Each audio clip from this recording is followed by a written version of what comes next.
What's up, everybody? Welcome to What's up? 101 Weekly, episode 13. We are having a few coronavirus glitches here at the moment. So if you guys could bear with us. Bertram is in New York. He's having some audio issues. Ebony, welcome, Ebony. She has been, Welcome. she's had to leave the studio, reset everything. It took me 20 minutes to set up my audio because it just didn't want to work. So definitely, guys, coronavirus is in the house and it's trying to disrupt us from making a late start. So I might have to leave and come back. Hello, I might have to leave yeah. and come back in because it's not working. Yeah, that's okay, man. That's okay to leave and come back. So, people, welcome in the chat. We've got 18. We've got Holly.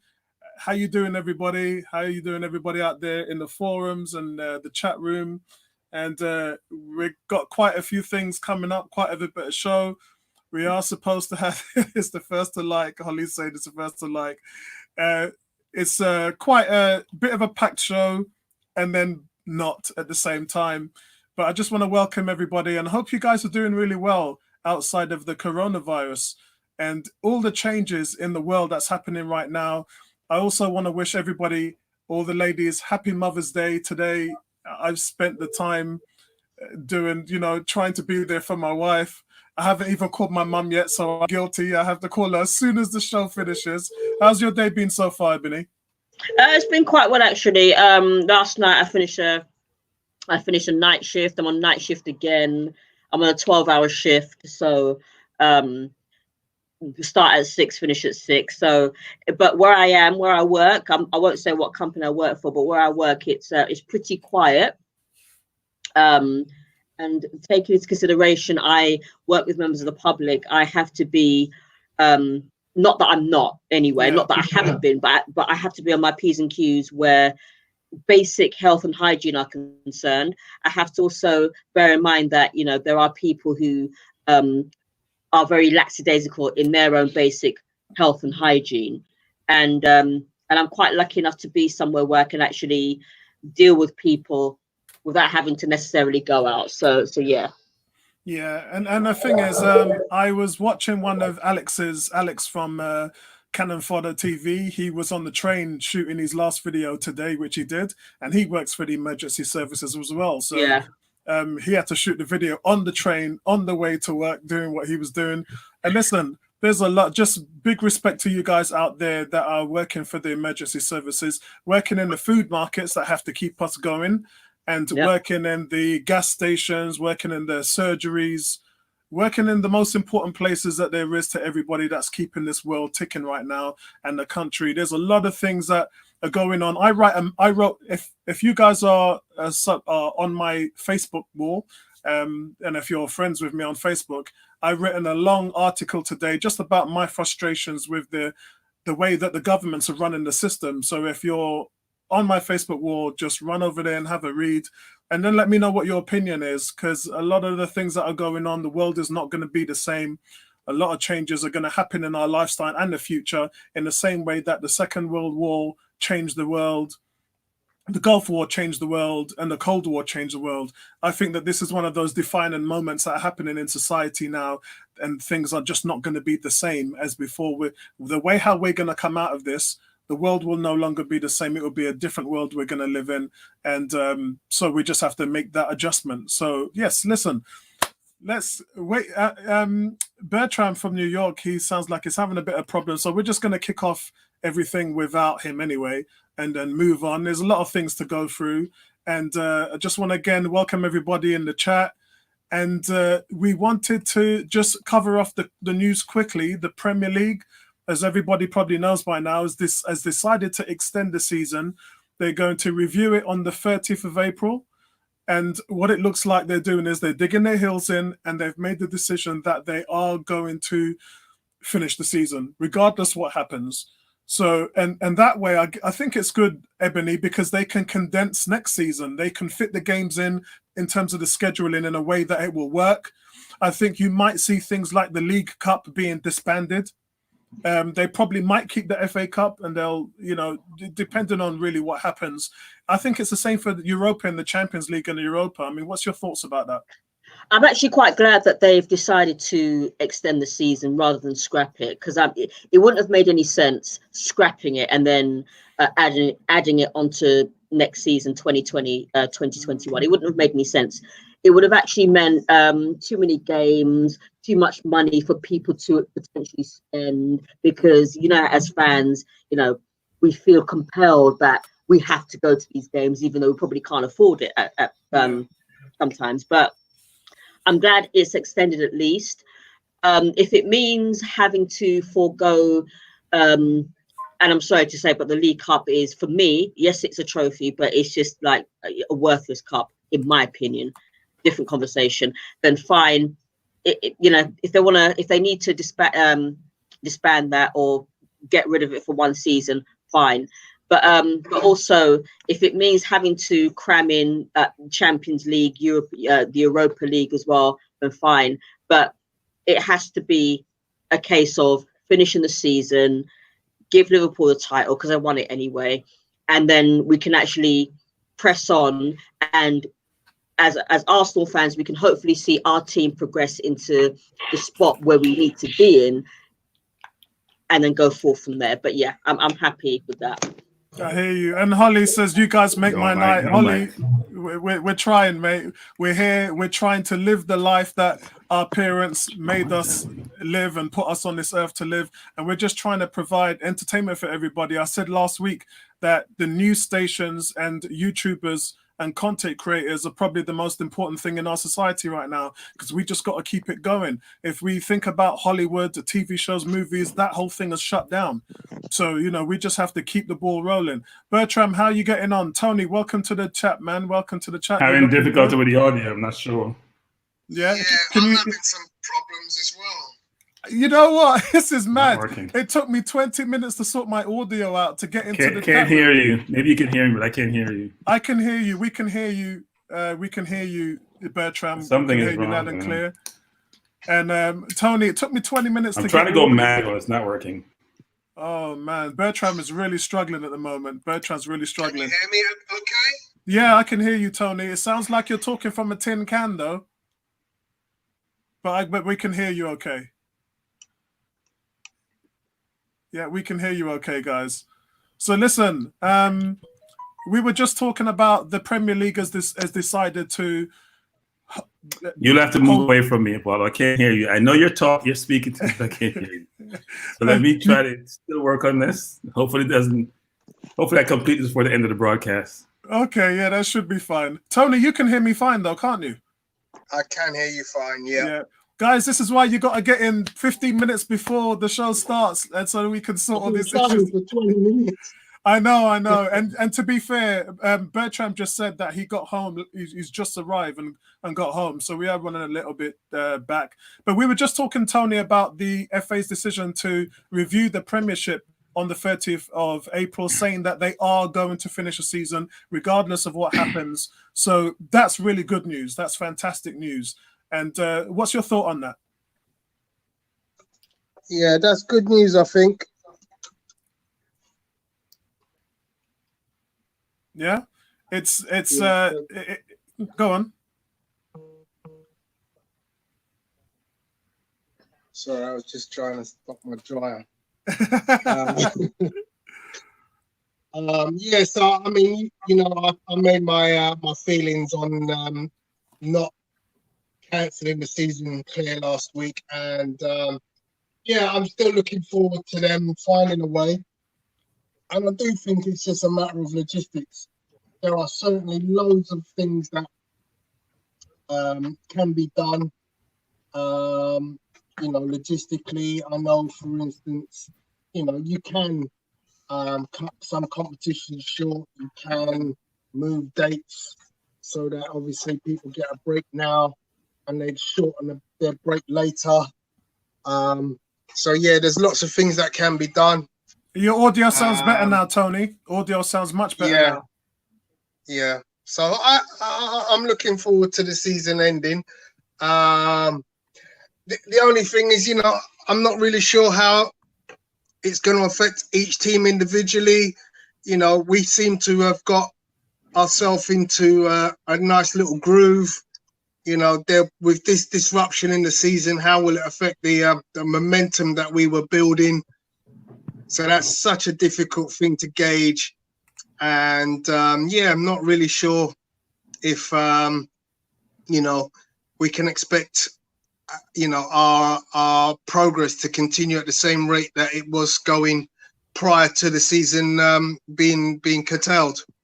Yeah, I think it's going to be positives and negatives for most people. For us, I think Arteta is now sending them projects at home. Each player is getting kind of looked after in their own way. I saw if any of you guys didn't see the YouTube video from Ian Wright and Lukaku, absolutely brilliant, top class. And it just shows you how players are trying to deal with this isolation. It's just a fantastic video, and I sent a message to Ian Wright saying, dude, we need to see more of this. We need to see. I love the way players call Ian Wright uncle as well. I love it the way they call him uncle. But it's just the realism of seeing a player sitting at home talking about the stuff that he's eating, the training equipment that he doesn't have and that the team has had to send out, talking about his diet, talking about all the vegetables he's eating, talking about trying to keep in shape, talking about playing video games and Call of Duty and FIFA and all of that stuff. And it's amazing to just see and hear the insight of how players are trying to deal with this and the isolation and what they're going through. And if you guys haven't checked out that video, check it out straight away. It is absolutely brilliant.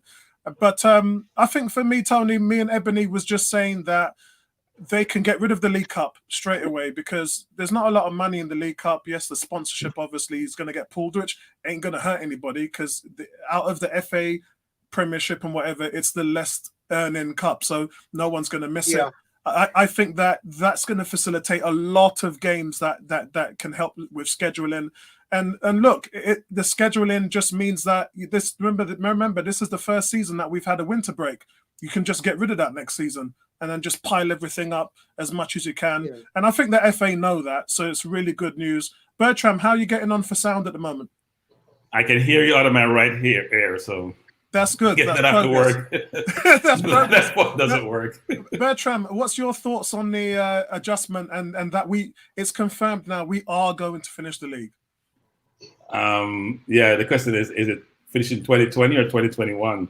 I'm not sure what time we're talking about.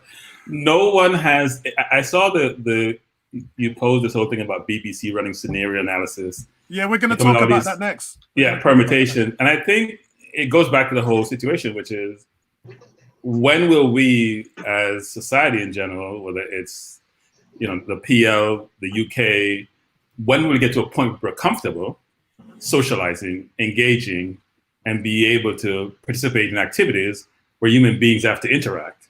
And we have no idea when that's going to materialize and when that's going to come to fruition. So I don't have a prognostication as to when we'll get to a certain point where we're comfortable to do so. Yeah.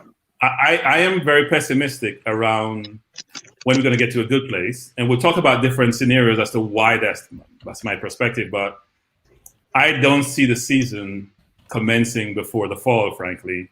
I don't see how you get to a point where we have gotten to the point where we're comfortable that we have either done testing, we have a vaccine that allows people to say you can prevent you from getting the virus. I can't see all those things coming to bear to then say, oh yes, we can go ahead and start a season. You can play behind closed doors, but I watched the PSG game against closed doors. It wasn't football as we know it. You didn't have the same environment that allow you to say, you know what, people are interacting, they're engaging, the crowd, the noise, the ambiance of a football game. It takes away from why we're here. And I think people keep saying that football is a hobby and it's not life. It actually is now, it is life, frankly.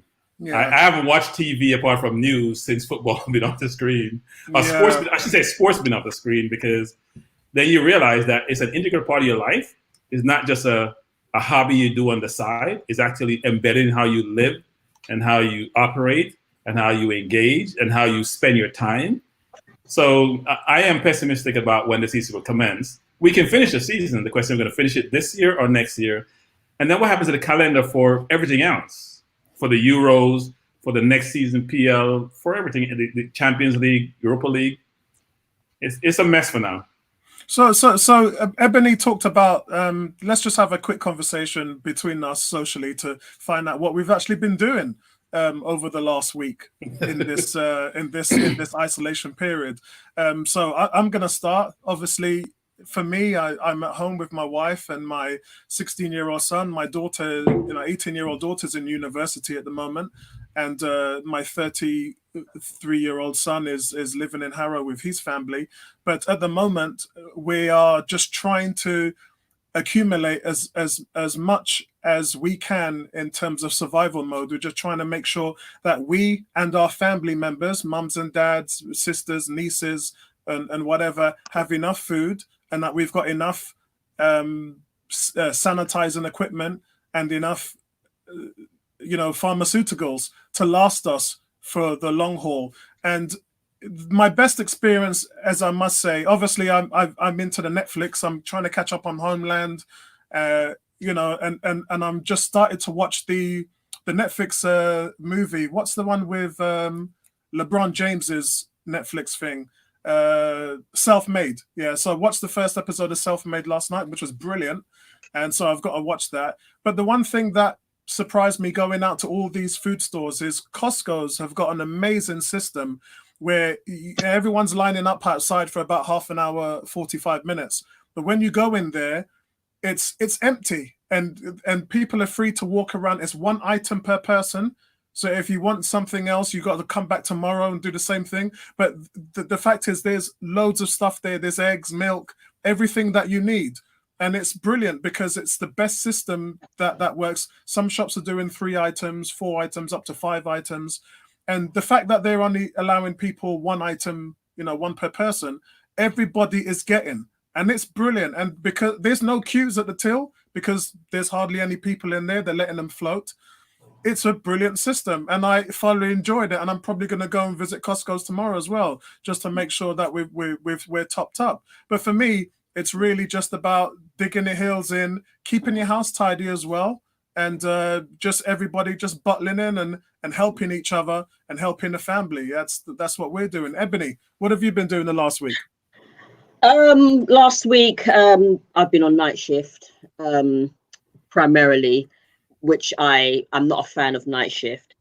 But I've also been missing the gym as well because my gym's shut, which I find really annoying. So I'm going to have to work out some form of exercise plan, maybe go on YouTube and find some exercises, or just think of what I've gone over with my PT and do those. I've got a Brompton bike, so I'm going to have to start riding that, even though it's cold at some point.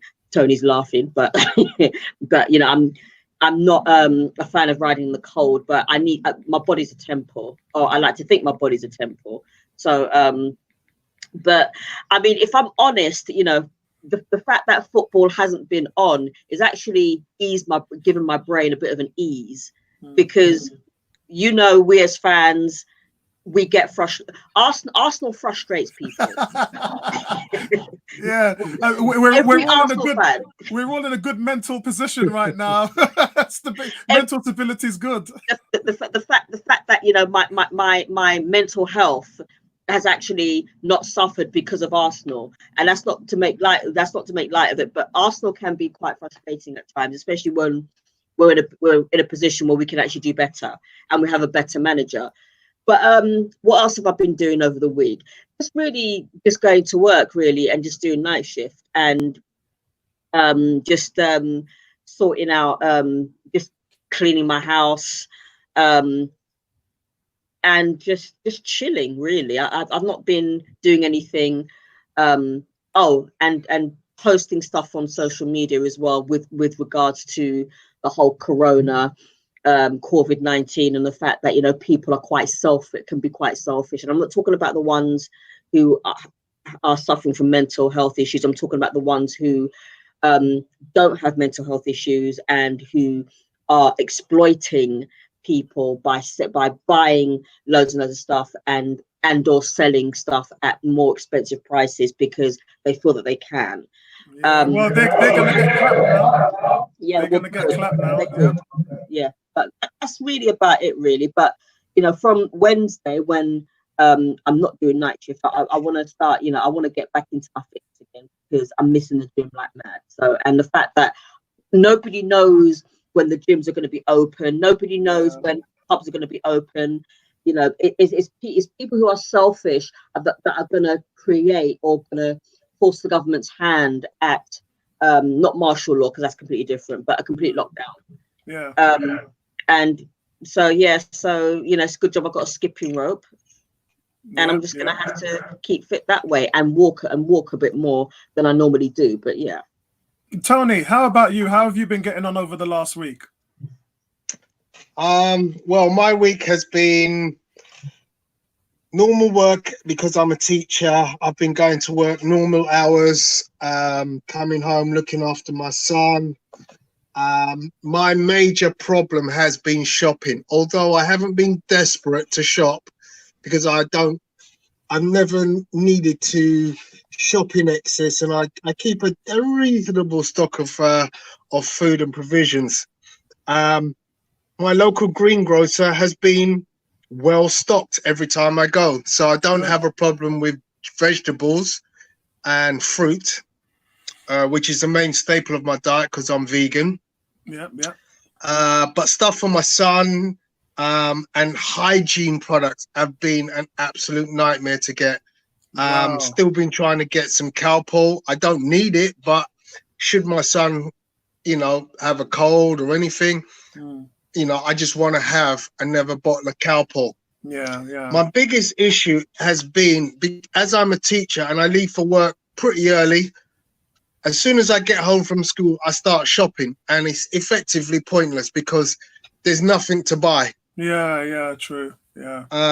So that's been my bone of contention. I've tried to work out some arrangement with my local store. But yeah, it's just been difficult getting some of the things that, you know, I'd like to get for myself, because they've been on short supply. But you know, if we talk about the supply chain and this coronavirus, the effects on the supply chain, I've got my own feelings on that, which are somewhat spurious. So I won't go into it at this stage because we'll be here all night. Needless to say, some of my standard goods have been very, very difficult to find. But for me, the whole thing kicks into gear properly tomorrow, because this weekend's just been a normal weekend. Yes, I haven't been able to go to a restaurant for the weekend, but I have cooked at home, no problem. I've been out on the park, been on a huge bike ride with my son. See our two bikes are just there. Listen, look at that. That's a proper man cave, isn't it? You're making me feel jealous, man. Man. You see how the DVDs are ready to keep me occupied. The books are ready to keep me occupied. The music. We've got our own MTV crib. Oh, MTV crib right now, man. So yeah, I'm ready for this. As I said, it really for me kicks into play tomorrow. You know, I'm going to make the most of this. I don't look at this in a negative fashion. I look at this in a positive fashion and think, you know, how much things I can get done. You know, I know what you're saying, Ebony. Gyms are closed, but you know what? I got my weights over there. I got my bike. Got the footballs have been out. The boxing gloves are there. So yeah, a lot of things can be done. And if you need someone to work out with, Ebony, I'm happy to come and give you a little workout. Don't worry. Yes. You can be my PT temporarily. Yeah. We got the pads there in the corner. So yeah. Oh, definitely. Yeah. I got my gloves. I got gloves. Yeah. So cool.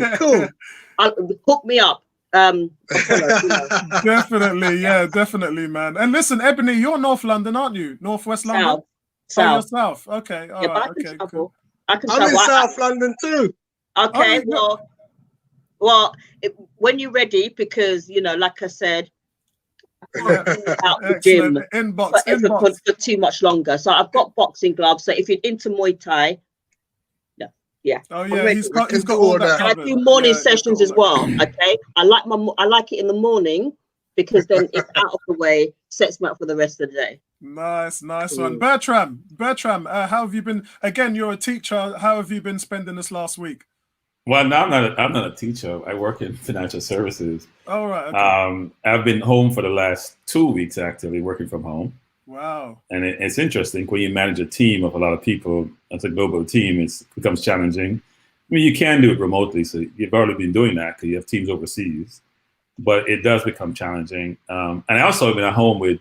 I have 3 teenagers live with me. I have two nephews and a niece, and they've been sick, actually. One of my nephew's friend has the virus, we went to the doctor last Sunday. Well, he got sick last Saturday. Went to the doctor last Sunday. 2 of them really sick. I took one to the doctor, and they told me they can't test him for the virus because they didn't have a good reason for not testing, and except didn't show all the symptoms, supposedly, even though I did my research. He was showing the symptoms. And then I went to the hospital Sunday because he was in a bad shape. And I took both of them because the other one got sick. And they said, well, we're not going to test them unless we're going to admit them. And obviously they were in a state to be admitted. So they took a bunch of other tests and going to charge me a ton of money, actually, for doing nothing. I'm really annoyed about the system. And that's why I find it interesting that people are saying, how many people have been tested and how much people they find with a symptom or have been tested positive. It means nothing. And the reason why it means nothing is because there are a lot of people who may have symptoms but won't get tested because they don't have the capability to test them, and they won't be admitted. So that number could be an exponential number. It could be 10 times or 100 times the number of people who may be affected. So it's been interesting. For me, in terms of what I've done, I am not big into reality TV or movies as such. So I don't watch a lot of movies. I don't watch reality TV. My reality TV is like sports or things which actually are happening. So I am, as Ebony was saying, I did some deep cleaning. Actually destroyed a shelf of my refrigerator this morning. I deep cleaned yesterday. The glass fell out. I had no idea that the glass could actually move. Shot into about 100 pieces. So I have to get that, and I can't order the part because no one is picking up orders anymore. So I had to come up with some ingenious way for my refrigerator. But as I was telling you, I was on the road trying to go pick up some food because New York is basically, it's becoming a ghost town of sorts. Because a lot of people are 8 o'clock tonight is when the city shut down. I've been shouting from the mountaintop that it should have happened 2 weeks ago. Because all you're doing is you're supposed to take short-term pain for long-term gain. And if you fail to plan, you're planning to fail, and that's what has been happening. So we talk about Corona later, but the New York mayor and the governor have been having this back and forth. The mayor wanted to be shut down a while ago. The government fighting it. He just got to his senses and decided to create the restrictions for individuals. So it's been really, really interesting, actually. Trying to operate without football, trying to operate in an environment where you have kids in it who are quarantined. So we're also the quarantine. I am semi-quarantined. If I go out, it's gloves and mask. Yeah. But the one thing I got from the hospital was I got masks from them. So at least I got a mask that works. Yeah. So my nephew's been quarantined. He's in there for a week. My niece got really sick, and I don't like her being sick because she's not the healthiest person on earth, frankly. Her being sick is concerning. So it's been, so my nephew one of them has gotten better. He and I have been the one taking care of the house and just trying to survive until the next week or so when hopefully they all be okay. And hopefully I don't get sick, because if I get sick, it won't be a pretty picture. I don't take sickness too well, actually. So I'm not a person that shouldn't be sick. Yeah. But it's been a challenge, actually. It's been a challenge. Good. And guys, listen. 2 things really. It's again. Let's say hi to Fred. Fred is a first-time watcher and in the forum. So welcome, Fred. It says watching from plus 254. I don't know what that means. Explain that to us what that means in the chat, because I'd be interested to mean. Is that a country? Is that a squadron? Let us know. Let us know. And obviously Kez is in the house. Holly says I'm still the only one who's liked it. Get in there. But there's a lot of things that have changed this week. Obviously the numbers, I'm gonna have to punch them up. They're a lot bigger. Please 2 things. Check out my Facebook wall, which has got a little complaint from me about how the coronavirus is working, and I'm going to be shooting a YouTube video with the wife, and that's just going to be fun. It's about things that you can do while you're off work and isolated, and that's just really us having a bit of fun. And listen, young people are starting to feel the effects of this thing. The younger people are starting to die now. There's a New Orleans DJ called Black and Mild who has just died, and he's just over 40. But we're hearing this now. It's starting to become more common where people are starting to suffer from this. And as I said before, the age, it's got nothing to do with age. It's all about your immune system. And to clear that up, one point, I had a conversation with my wife today, and I was saying to her, these people don't get it. Everyone's talking about how it affects you when you're older. Well, Japan is the oldest country in the world, then Italy, then Portugal, and then Germany is the fourth. Now, Germany has got the lowest death rate in the world, 0.3. And if it's older people that is suffering from this, Germany's proving that fact wrong. So there's still a lot we don't know about the virus. But what we do know is what we've talked about in this panel, on this show. We have said it's all about how poor your immune system is, and healthier people are surviving from it. So that's what we got to take away from this. There's a lot of false narrative that's going around at the moment. Sky News has just uncovered a lot of stuff from Russia that's coming through. Russia is trying to scaremonger people by sending out memes and sending out false stuff that's going on about the virus. And it's great to know that Sky are on top of it. So it's great to see. It's absolutely great to see. So guys, what we're going to talk about now is BBC have done a predictor of how the season would end had it been shut down. Now, at this point now, the season ain't going to be shut down. Something drastic might happen. We could be 6 months and there's still no football, but we really don't know. But the Sky News did a predictor, and they ran this predictor through over 1,000 times. So what they came up with is, no, actually, I'll tell you a lie. It was 100,000 simulations done by the Euro Club Index football ranking. They provided the BBC with all this data, scientific prediction of the remainder of the campaign. And I want to, this is really hard to swallow. I want to get the response from you guys in the panel. They predicted that, as I told you guys before, Man City's ban will be upheld. And I did say that to all of you guys, and I said it because there can be no appeal when you've appealed already, and when you came back from the appeal, you deceived them. That's a double whammy. In court, the judge would just throw the case away. He would just throw the book at you. So they're predicting that City's ban would be upheld, one. Obviously, Liverpool champions, Leicester City second, Chelsea third, Man United fourth. That's what they predicted. So that would be your top four. And then Wolves in fifth, Spurs in sixth. And remember, Song and Kane are going to get back. Part of the reason why Spurs were capitulating was because them two were out for the season. With this long layoff now, it means those players come back. So it brings Spurs back into play. Arsenal predicted to finish seventh, and Sheffield United predicted to finish eighth. So I'll go through that again. It's Liverpool, Leicester, Chelsea, Man United, your top four. Fifth is Wolves, sixth, Spurs, seventh, Arsenal, and eighth, Sheffield Wednesday. Ebony, what's your thoughts on how that is that how you would predict the season to finish? If it was to end now, then obviously, you know, Liverpool would walk away with the title. But Man City, okay. I mean, I thought they would have still come second, bearing in mind that their ban doesn't kick in until I think it's next season it kicks in. So I would have put them at second. I'm always one for thinking that, you know, predictions, people have their predictions, but, you know, predictions don't always necessarily come true. But now that we're looking at the reality of the season progressing and maybe having to be extended, you know, I reckon that, you know, we're in a position where we can actually overturn that prediction. As long as we, you know, continue to win at all costs. But unfortunately, it does actually mean that, you know, other teams around us have to drop points as well, potentially. But yeah, I mean, you know, would I predict, but had it ended as it is, then, you know, I would have actually, I would not have had it ended in the way that it has. Then yes, obviously, you know, Liverpool would be first, but I wouldn't have taken Man City out of the equation. So in your opinion, where do you think that Arsenal would realistically finish there? Do you think 7th is a fair shout? If I'm being honest, because of the way that we've been playing, I would have actually, yeah.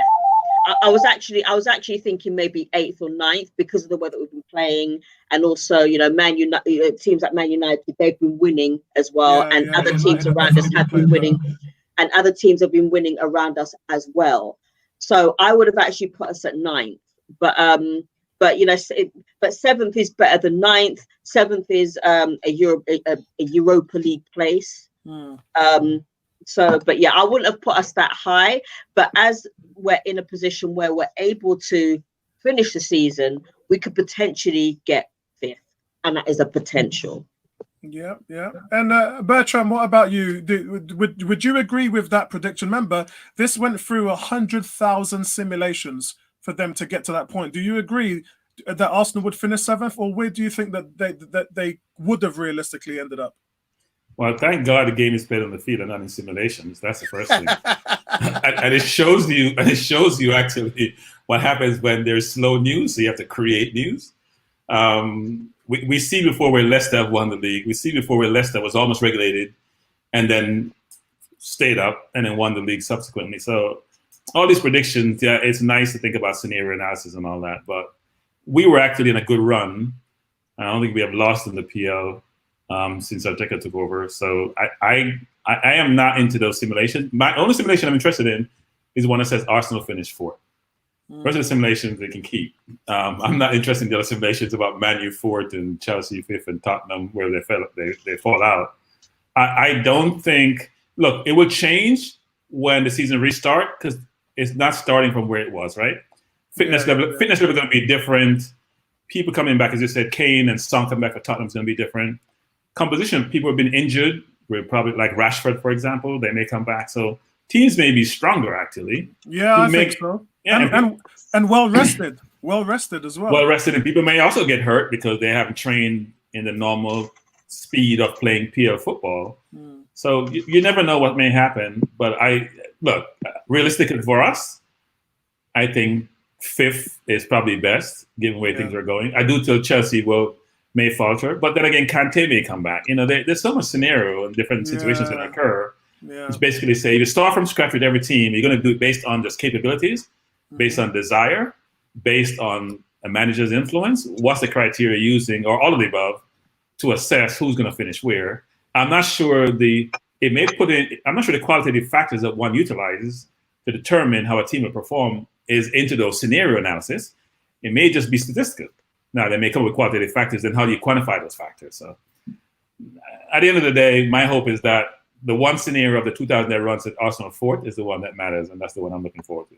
Yeah, 4th would be nice, man. And, I'm so glad that we didn't play that Man City game, because that Man City game, in my opinion, I think that would have broken us. I think it would have ended our unbeaten record, and I think that the team probably wouldn't have dealt with that. I don't think the team is ready to deal with something like that. I thought that Man City game was not good for us, and I'm so glad that it was postponed. Only God knows what the schedule is going to be like, whether that's going to be the first game we're going to play or whether they're going to leave it on the back end. I'm not really sure, but it will affect a lot of what we're doing. Moving forward, I would prefer them to leave it on the back end and let's get all the other games out of the way. But there's no doubt about it. We had a tougher run in anyway. But I think that this rest is going to really help us. I think Arteta can do a lot with giving the guys a lot of work to do and getting us refocused. Tony, what's your thoughts on that? What's your thoughts on this predictor?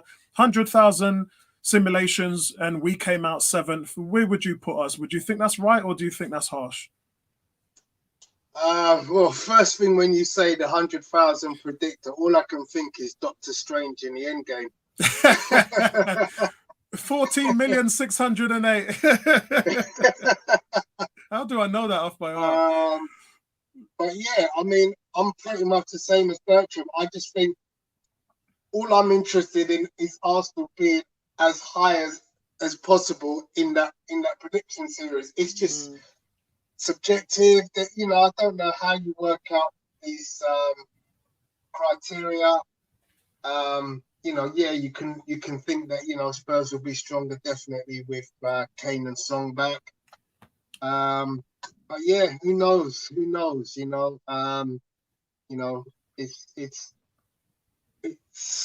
It's really a weird one. I could see a situation where Lacazette comes back and he's firing on all cylinders, and all of a sudden we've got a Lacazette and an Aubameyang banging in goals left, right, and centre. Yeah. We've got Mari, who's going to have so much more time to work with the defence that we become an impregnable force at the back. Yeah. With him, potentially Kieran Tierney and Bellerin operating down each side. And then obviously, with Saka potentially up ahead. Yeah. And Pepe, hopefully, turning it on. Yeah. So there's so many ifs, buts, and maybes that really I'm baffled as how they come across this, because it really boils down to when the season does recommence. We saw at the end of the last bit of play, Man City were in a terrible place. So I know you figured that we were going to lose that game, but really and truly, they were in bad form, and we might have pulled off an astonishing result. Yeah.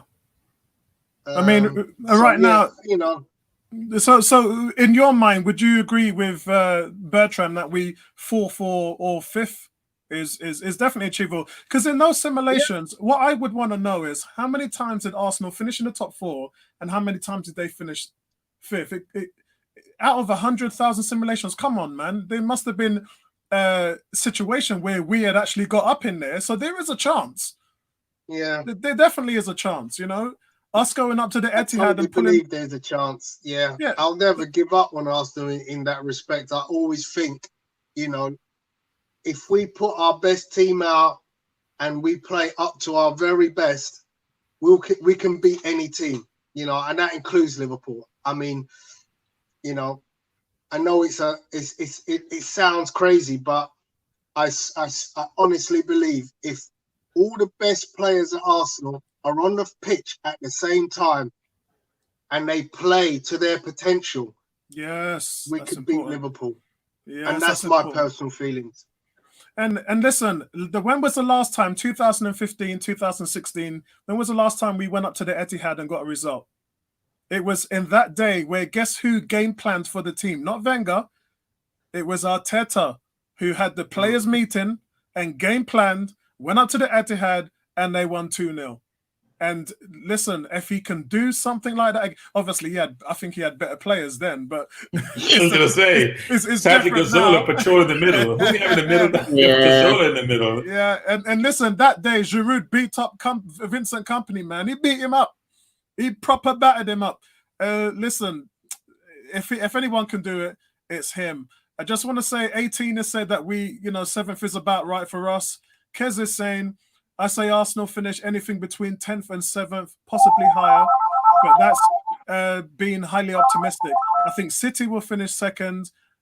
And again, we have to discount City because I think they're going to get banned, and the specialists and analysts all think that they're going to get banned and that the ruling will not be overturned. Leicester 3rd, Chelsea 4th, Man United 5th. So Kez is going with that as well. Interesting. And 18 agrees. So listen, guys, the most important thing out of that was the relegated teams to drop was West Ham, Brighton, and Watford. I found that pretty interesting. So, listen, the biggest news... Wait. Say it again. West Ham, Watford. What happened to Norwich? They didn't predict it. That's strange, isn't it? I think I sent you lot the link on the on our chat. Yeah, go to BBC's, check it out. It's on BBC's website, BBC Sport, and yeah, Norwich isn't there. So somebody coded something wrong in the system. It's a Norwich fan. It's a Norwich fan. It's really weird. Yeah, how is Norwich not in that equation to get relegated? That I don't understand that. Maybe they're saying that they're going to make but that's a lot. 100,000 simulations and they make it. I don't buy that for a second. I think Brighton will be safe. I think Brighton's a team that makes it out of there. Don't know about West Ham. I think, to be honest, when we played West Ham, they looked pretty good. when we played West Ham, They outplayed us. They should have won that game. Yeah, They should have done. Striker. They have been Yeah, playing yeah. well of late. They played Liverpool well also. They've been playing well, actually. No They should have won that striker. Liverpool game. Yeah, They they've should been have playing well. beaten Liverpool. Yeah, yeah. No So maybe they striker. make it out. Tony's right. No striker. They got clear-cut chances and couldn't put them away. Yeah, yeah. So listen, guys, the most important news that has broken this week is Aubameyang's price being set at 50 million. Now, I cannot confirm or deny those reports because I haven't seen an agent, let alone I've sent a text to a few, but whatever. But I've not really had anything confirmed whatsoever. Right now in the football world, it's kind of dead. Completely different when it comes to American football. There's a free agency, and I'm following that every day now. That seems to be my guilty pleasure, the NFL free agency, because every sport around the world right now outside of the NFL is dead. Yeah, Tony, I'm getting Tony's updates from his cousin from Texas A&M, so I'm getting those updates. But NFL free agency is riding the system at the Florida moment. State now. Oh, Florida State. Yeah, Really? Seminoles. Okay. Yeah. You know I'm a Gator. Listen, you know I'm a Gator fan. Yeah. Oh, I'm gonna have to keep quiet in the forum, man. I'm a big Gators fan. Oh dear. Oh, I'm gonna have to keep low key on that forum now, man. But listen, guys, Aubameyang is here's the thinking behind it.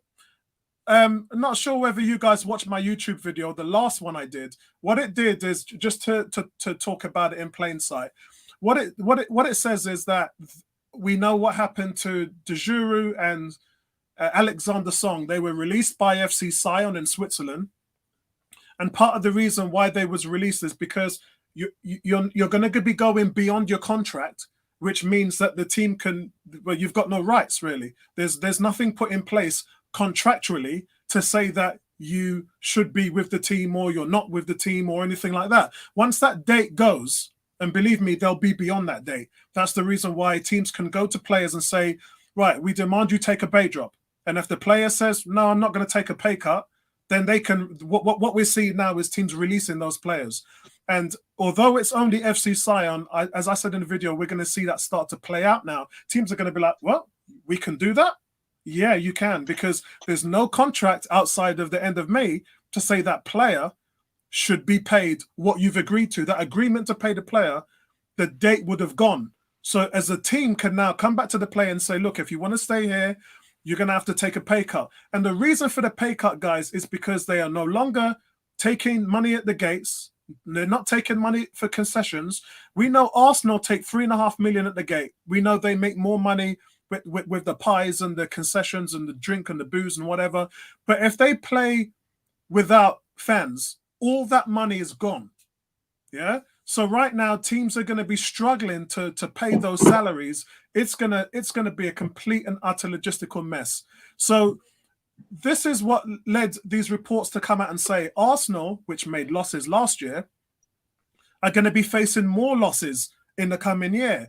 And in order to forfeit or counteract those losses, we can definitely see something being done where they sell Aubameyang this summer. So I just want to get you guys' feedback on this. It's very important because, Sion were kicked out of the Europa League for infringing FIFA statutes. So they went back and found out about things they can do and they can't do. And they were given the go-ahead by their commission and by their owners to say, you do have a right to renegotiate players' salaries because we're not going to have the money coming in. So I'm going to start with you, Tony. We're going to go the other way around because Ebony's just gone out. What's your thoughts on that? Do you think now it's definitely something the club is thinking about doing, selling Aubameyang for 50 million? Is it something you would do now? Yeah. So, I mean, my opinion has always been firm that we should go out on a limb to try and retain the services of Aubameyang, and that we should look to build the whole team around having him. It's to me, if I were to equate this to the NFL, I'd be saying put a franchise tag on him. Yeah, because he is that important to us, and you'll understand what that franchise tag means. He's the face of the club right now. However, if it is impossible financially or contractually to see him sign a new deal and get him firmed up for another 2 years, 3 years, whatever the period is, then it makes sense to release him and allow us to get as much as we possibly can and rebuild with new components. And obviously, seeing that Gabriel Martinelli looks like an amazing capture. You know, I don't see us needing a huge amount of resource up front. I'd rather actually commit any excessive funds that we had right now into the midfield, because that is, as we've discussed before, the major area of concern for us going forward, with players potentially not being there any longer. And to back up what you've just said, Tony, when Aubameyang got banned, a red carded for 3 games, who was the one player that stepped up in his place? Yeah, Martinelli. So yep. Yeah. So yeah, as I said, I mean, for me, keep him at all costs. But if we do have to see him depart, then, you know, it is what it is. We've lost other players in the past and we moved on. We will find someone who will replace him for those goals. You know, he is a phenomenal striker. I agree. But there are lots of guys across Europe, across South America, who are bagging 30 goals in this season. On course to bag 30 goals. I think we have one at Arsenal right now. Yeah, yeah. You know, I think we have one, but I think you'd be remiss to say put the pressure on a young kid his age to come in and fill those boots immediately. You know the reason I say there are other players is, you know what, if you lose Aubameyang, you go and you find another Haaland or whatever, and you go and you make sure you've got 2, 3, 4 strikers who can come in at a drop of a hat and deliver you goals. So in regards to that, United have one in Rashford, who's 20 years old. Chelsea has one in Abrahams. How old is Abraham? Tammy Abraham, is he 19? I'm not sure how old that he is. He's 20 as well, isn't he? Though I think he's older than 19. Right. I'm not sure how old he is. But the one thing those 2 teams don't have, Tony, is a Lacazette. You know, Chelsea don't have an experienced striker, nor do Man United. If we put Nketiah in there, at least we have Lacazette as a backup. Yeah, I know he wouldn't want to be a backup, but yeah, I mean we're rolling with 4 strikers right now. You know, we lose the prize asset in Aubameyang. We still need to have a 4th striker. So that's how the balance works for me. If you have 4 strikers, you must always have 4 strikers. Yeah. So if you lose Aubameyang, you go and find another striker. And even if you were to say go and find an aging striker who just knows where the net is, you know, like Giroud. Giroud, he's available. Help! Why not? Yeah, Giroud is Not? available. Look at the smile when I said Giroud. No, but seriously, I mean, he's been playing to his strengths, or Chelsea have played to his strengths since he's been there. So, and I was actually annoyed when Wenger got rid of him, and but then again, we wouldn't have if it wasn't for that case, you wouldn't have gotten Aubameyang. So you know, you can actually there is a silver lining at there, but I just think you know would he be a Chelsea reject? I don't know, but I mean I think he's possibly better than what we have right now, if I'm honest. Yeah, and before I go to you, Bertram, I just want to say that since that has happened, Ebony, we still haven't recovered from it. It is, in my opinion, and I've done many YouTube videos on this, that strike force we had at that point, in that month, he sold Giroud and Walcott.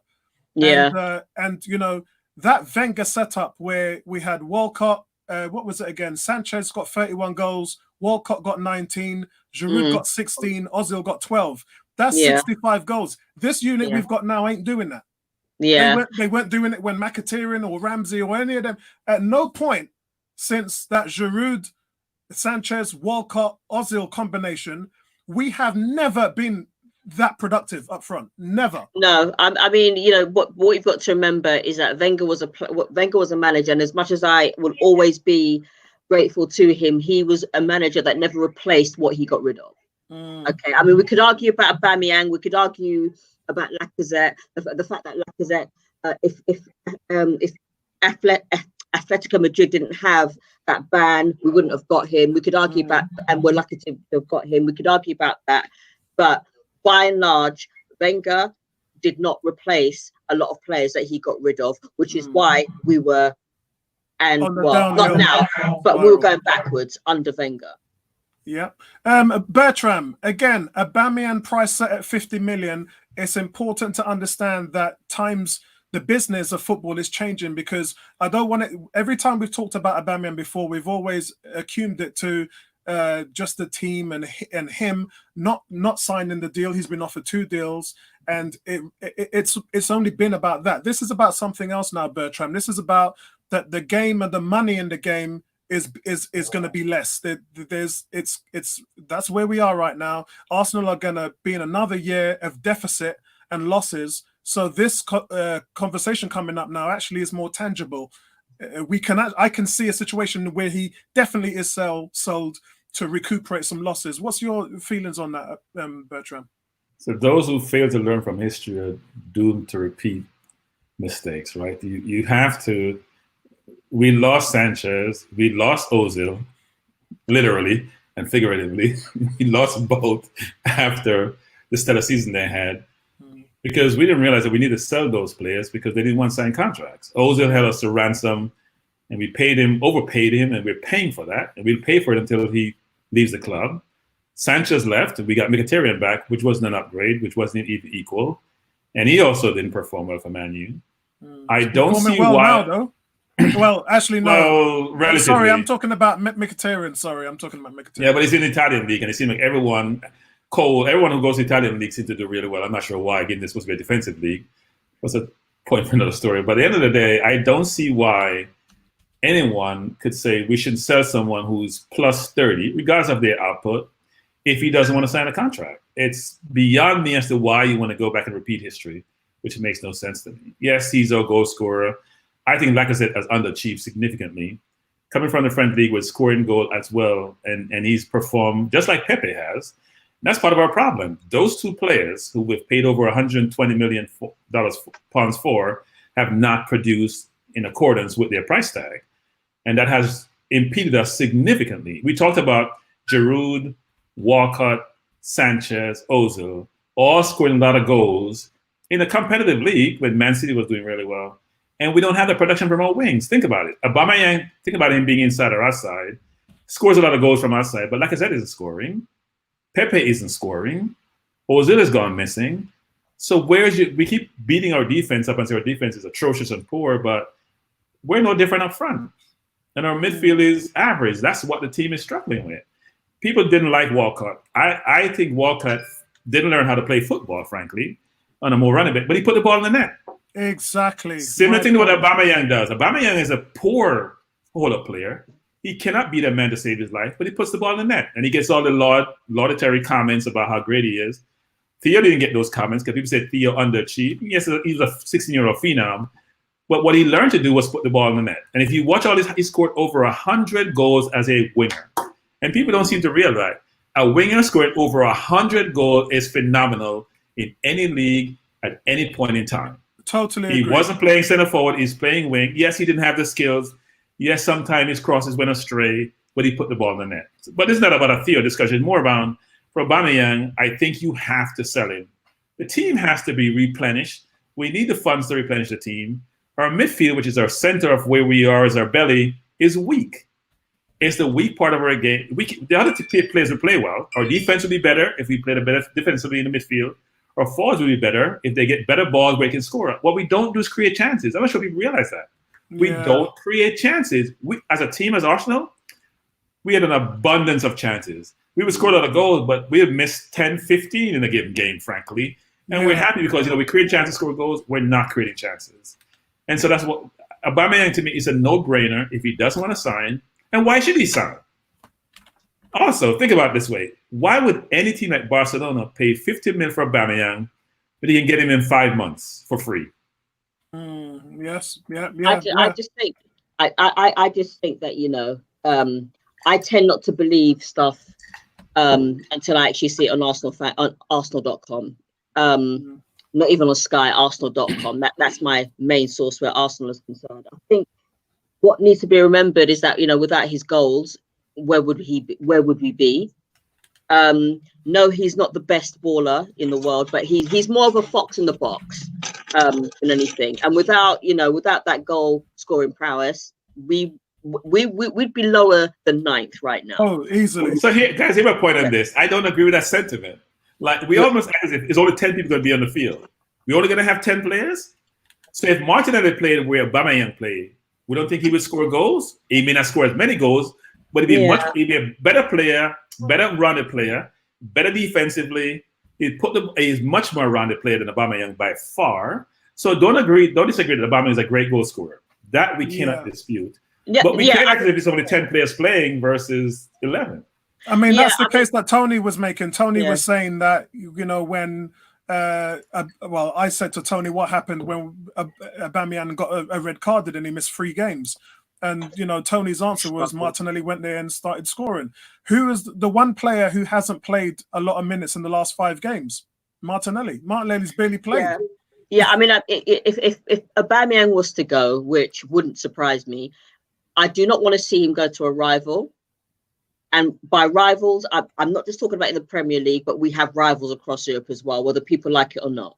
Okay, so if Aubameyang was to go, then maybe, or if there is talk of him going and it's imminent that he's going to go, then maybe Martinelli needs to be prepped up because Martinelli has got it, but he needs to be playing more. And I have actually thought, you know, Martinelli needs to be on the pitch.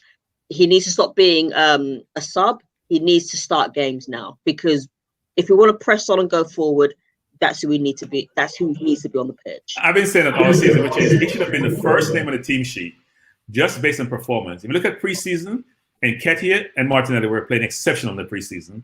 Martinelli players carried over to the season. I thought he should have been the first name on the team sheet every game, just based on performance. Now, obviously, reputation comes into play, and the players with bigger reputation, like I said, gets the playing time. But like I said, hasn't produced. I'm amazed that we allow him to get so much game time. And even though Nketiah replaced him, because Arteta realized that he's not delivering.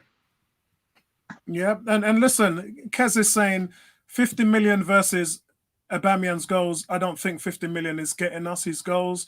I think this is probably more than goals. I think this, as I said, Kez, this is about the business side of it. And as much as we, as fans, look at the productivity on the pitch and the players, I think that we also have to, and you know me already, I always look at the business side of it because of the circle that I'm in with agents, etc., newspaper writers.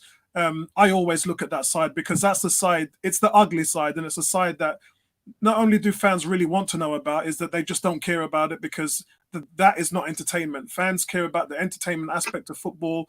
They go to the games, they watch the games on TV, and they throw all the banter around. The business side of it isn't fun.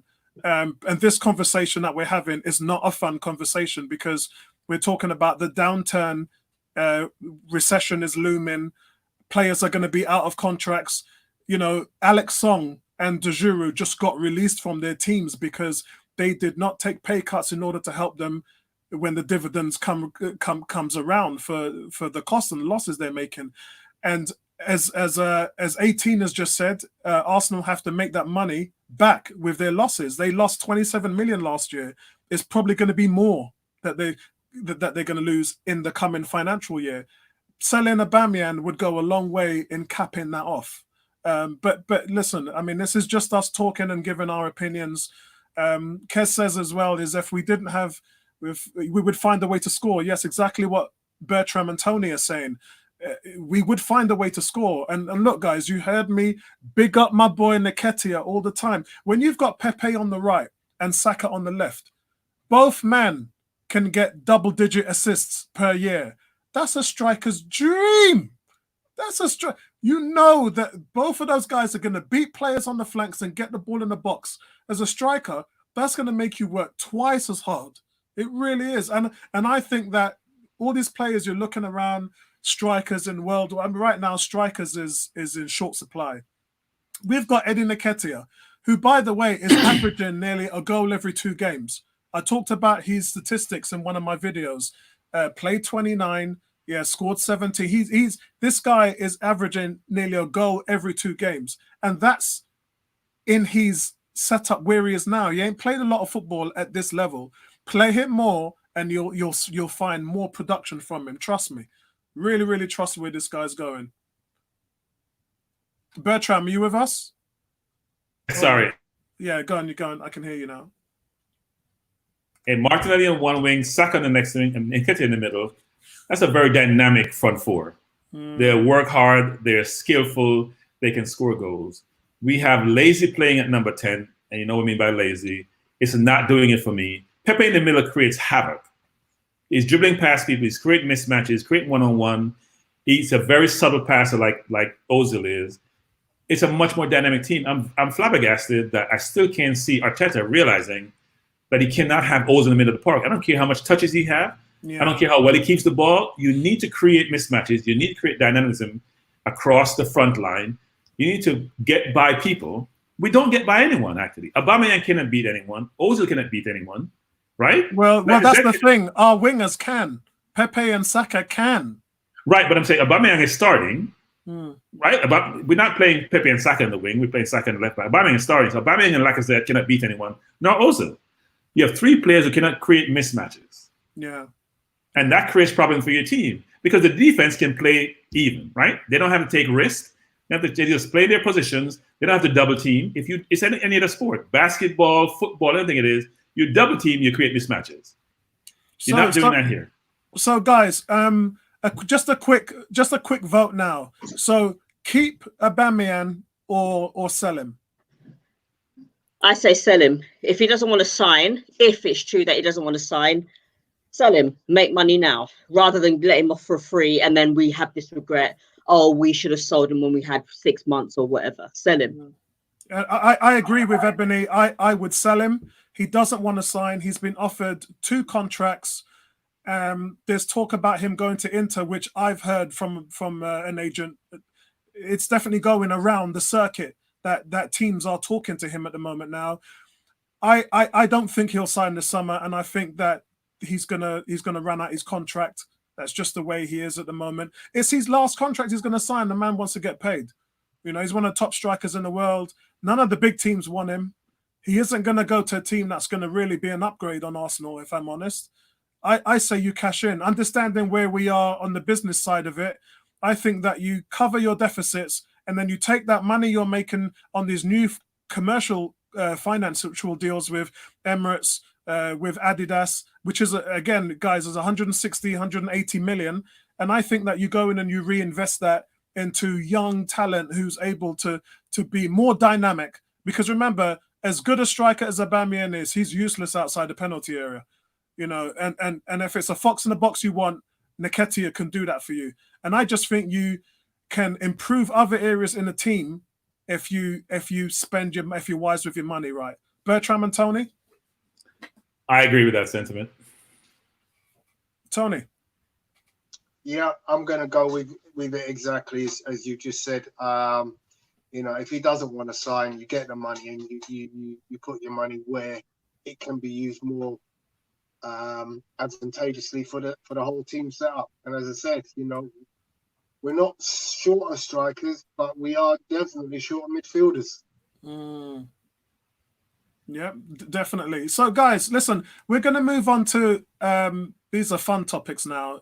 Thank God the tough ones are out of the way.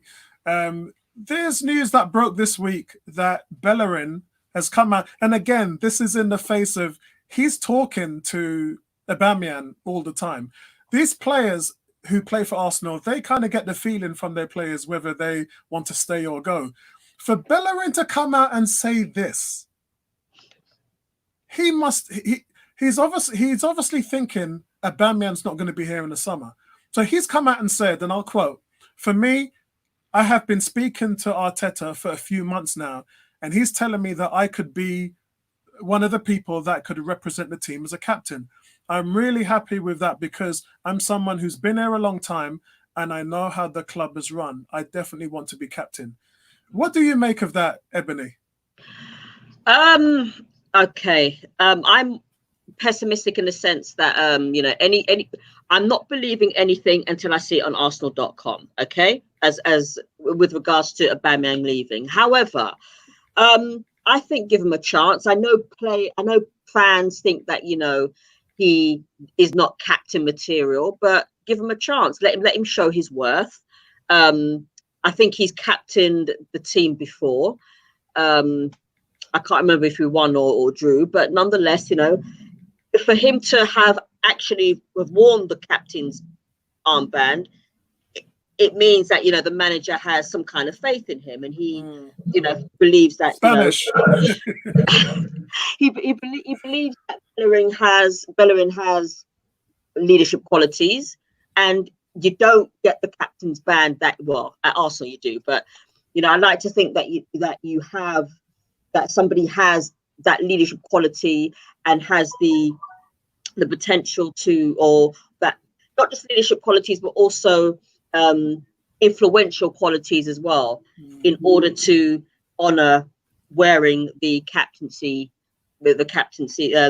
armband. But yeah, I mean, I don't see why not. Give him a chance. Like I said, I know Arsenal fans have this thing about, he's not leadership and he doesn't look like a leader.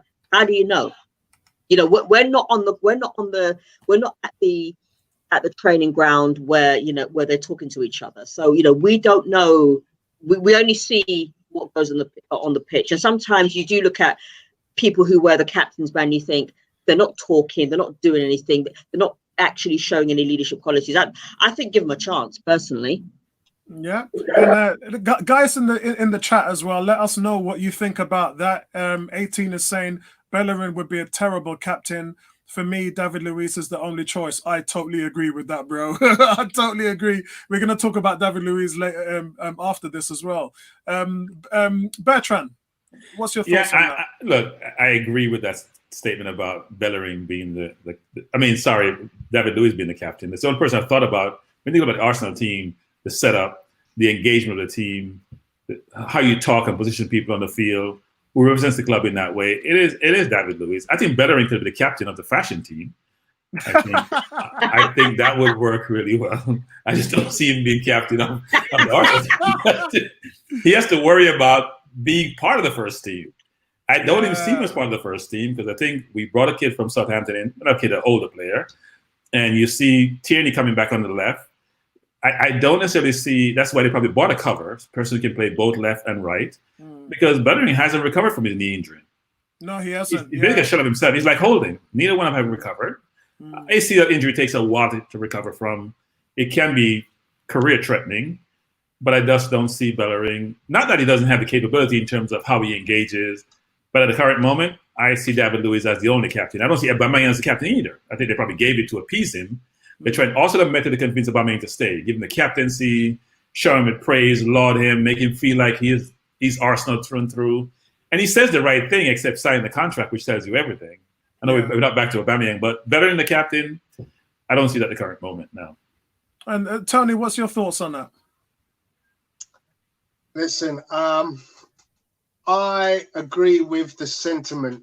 I think every player who has any ambition in the game of soccer, basketball, football, American football, whatever sport you're playing, if you've got the mindset right that you're a leader in your given field, then you can become, whatever you want to be. There's a saying in boxing,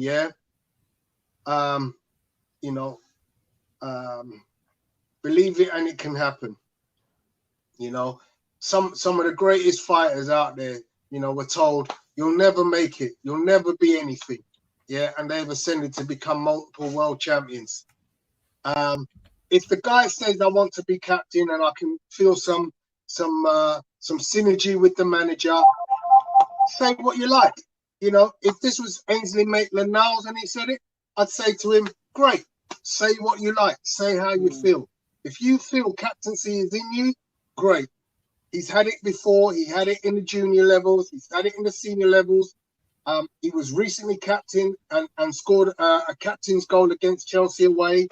So I'm all very much for players coming out and being bold in what they say, you know, having great aspirations. In terms of how I see him in the team, is he captain's material? No, I don't think right now. But that does not say I wouldn't rule him out of it, because he has been, one of the longest serving players in the team. Yeah, he's only 20. He's only 24. I don't see I don't see anybody else who's showing that on the field that they're being that role model that everybody's looking for. Yeah.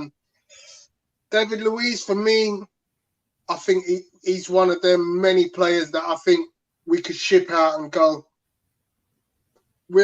thanks very much for your service, but we've got some new blood and we're going in a different direction, David. Right. So we can go straight into our next topic with that, Tony, because David Luiz has been offered a new contract. So you can be the first to talk about that one. Okay. And just to explain how that works quickly for everyone in the panel, the deal that David Luiz signed was a 2-year deal with an option. So what the team's doing is they're actually triggering the 1-year extension on his contract. That's all they're doing. So it was down to them whether because they had the ability to do that. It was only going to be a short-term deal originally because Emery just wanted to sort of get him to stable the ship. I'm sure it was under their impression that, and mine, that Rob Holding and Chambers were going to be the bookends, as we say in the NFL. This is an NFL saying. They were going to be the bookends for Arsenal over the next decade. But that didn't happen. Holden hasn't come back. Chambers has got a long-term 9-month injury. So all they're doing is, Tony, is they're triggering the 2nd-year extension, the 2nd-year offer. So what's your thoughts on that? Okay, so the centre-back situation has improved for us of late with the work that Arteta has done behind the scenes. Obviously, he's got Mustafi playing a tune. Socrates has been less error prone, and he's actually shown a little bit of how can I put it, versatility by playing him in the wide right back position. Mari, you know my feelings. I feel this guy could be legitimately one of our key players going forward. 100%. We obviously have William Saliba coming in. And, we've seen how great he's making Saint Etienne play.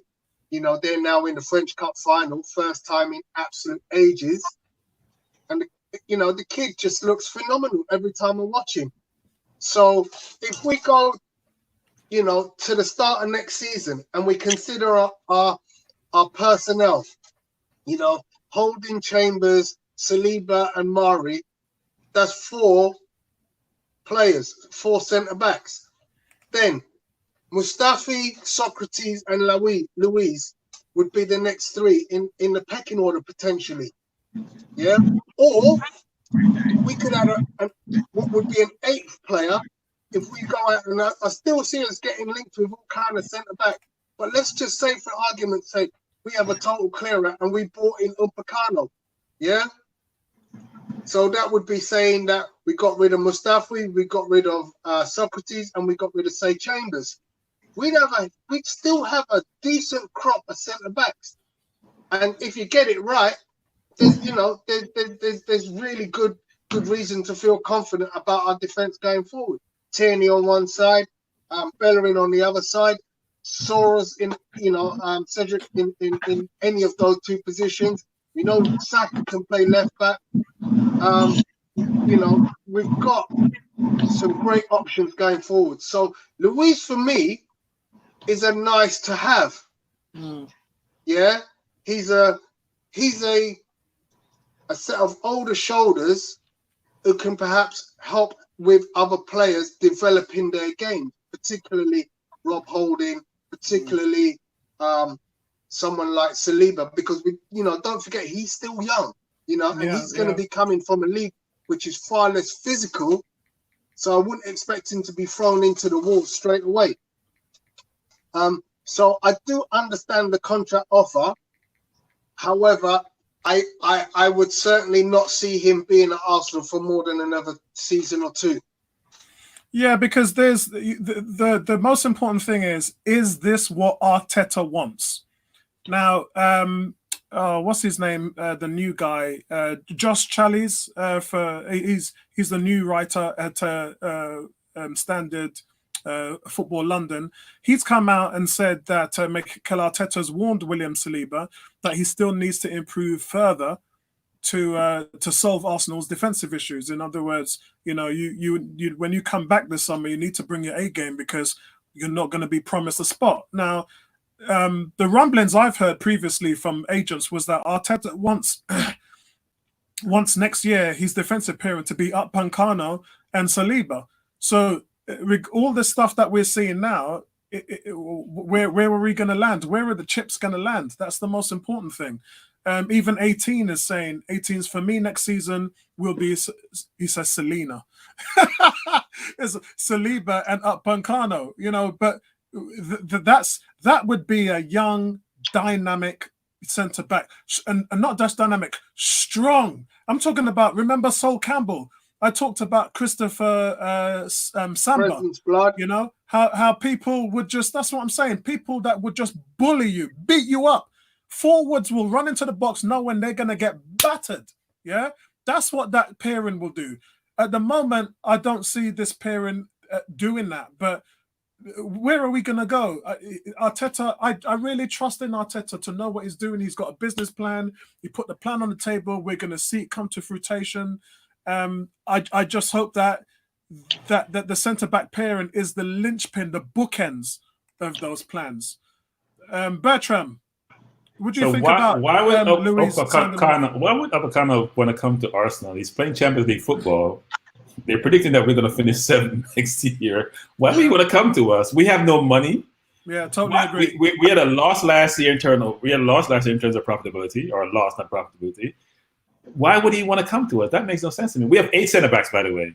Mavropanos is playing in the 2nd or 3rd division in Germany, playing really well, by the way. Yeah, he had played well 2 years ago before he got continually injured. So we have 8 centre backs coming back. They may not all make one, maybe there's Saliba in the 7th, but we do have a lot of people in that position, and we have to get rid of some of them. I mean, Bertram, I went on record, and you all know from my 101 stuff, I think Arsenal's best centre-back is Rob Holding. I've said he's Tony Adams, then second coming. I've said all these different things. I've also said that I think him and Callum Chambers, is the future at the club. But so much things are changing. You know, it could be anything. What Tony just said there, we could have a pairing next season of Mari and Luis. Or we could have a pairing of Chambers and Holding, or we could have a pairing of Saliba and we don't know. We could have 4 or 5 different pairings. We just don't know where they're going to go.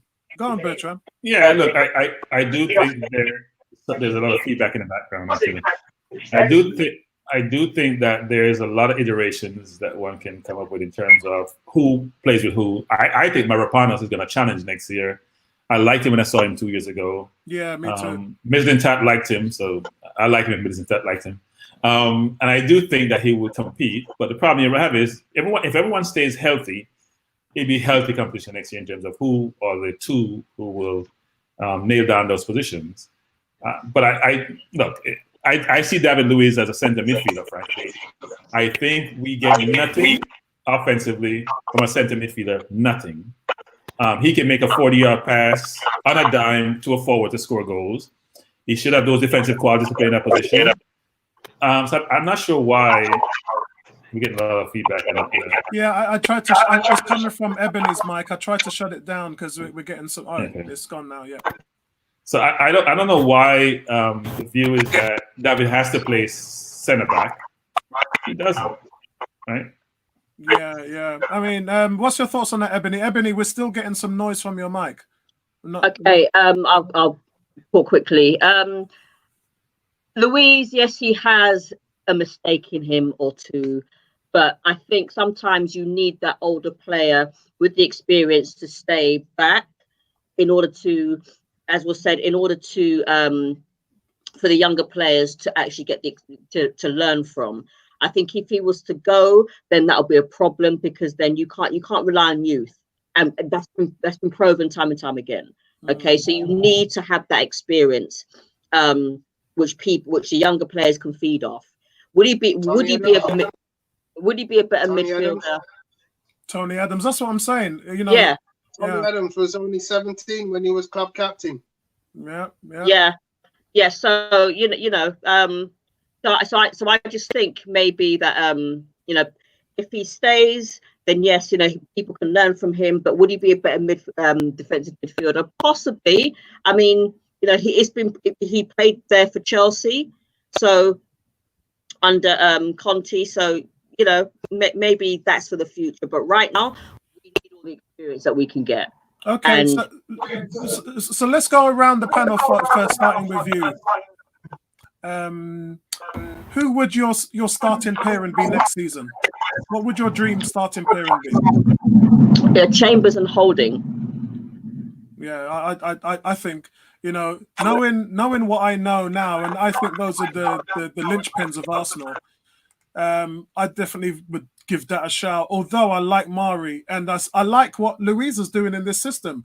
The one thing that I would have gone for Holding and Chambers, but the one thing that I see Mari and Luiz doing at the moment now is the way they play the ball out from the back is brilliant. I haven't seen that in this system we've had. We've always seen guys like Socrates or Mustafi's just lose their heads and make us look like the Keystone Cops when we're playing the ball out of the back. But for some reason, I feel this calm, relaxed, confidence when I see Luiz and Mari play the ball out the back. I really do. I think as far as the skill set goes, playing the ball out the back, those are the two best centre-backs. So I might shift towards that Holding and Chambers to the Mari and Luiz centre-back pairing. Bertram, Tony, what do you think on that? Go ahead, Tony. Okay, so for me, Mari is a lock, and with the way I've been seeing Saliba play, which defender have we got at the club better than William Saliba? Good point, Tony. You got me stuck there. Bertram, I can't answer that. No, I think it's going to be Saliba and Luiz, actually. And the reason why is that Luiz is two-footed, right? He can play on the left. He can play on the right. He can play anywhere. And I think Saliba is a lock, frankly. I've seen Saliba. He reminds me of Upamecano. He's physical. He's strong. He has speed. He puts in a hard tackle. There's some players who you see who are man-child. He's a man-child. That's why I called him the LeBron James of football. He's a man-child, yeah. And I see him being physical with forwards, get them off their game. I'll have the ability to play the ball out. So David Luiz and Mari actually do play really well from the back in terms of playing the ball out. But I don't think Mari will supplant Luiz. I think Arteta loves Luiz, frankly, whether it's his leadership, his ability on the ball, or his ability to read the game, even though he has that mistake in him. I think when we get a better midfield, those mistakes will lessen somewhat. But I think it's a Saliba-Luiz tandem versus, say, a Mari-Luiz tandem going forward. Yeah. Tony?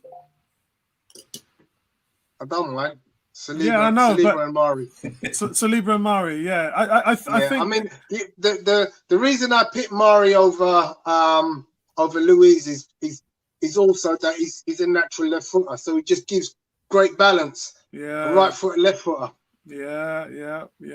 And I often said about Callum Chambers that I didn't understand that you send him to Fulham and he becomes statistically the defensive midfielder of the season. He led the season in interceptions, tackles, duels won. That's a tremendous achievement from me. And then he comes back to Arsenal, and guess what? Neither Ljungberg or Emery or Arteta, well, he's injured, so Arteta hasn't really had a chance with him. But nobody's even thought about playing him in the defensive holding position. It's crazy. I watched 4 games for Fulham, and Chambers was dominant. He was against Man City. He was stomping out, and his vision is tremendous. His range, which is strange because when they played him at right back for Arsenal, he didn't have much range. I thought he was exposed there. But when you put him in the middle, he's just this savoury player whose vision he can read the game so well. And so there's a difference here. So when you play with freedom, we don't think you're going to be pulled because you make a mistake. He could play that way for Fulham. He was a starter, a sure starter. He could play with freedom.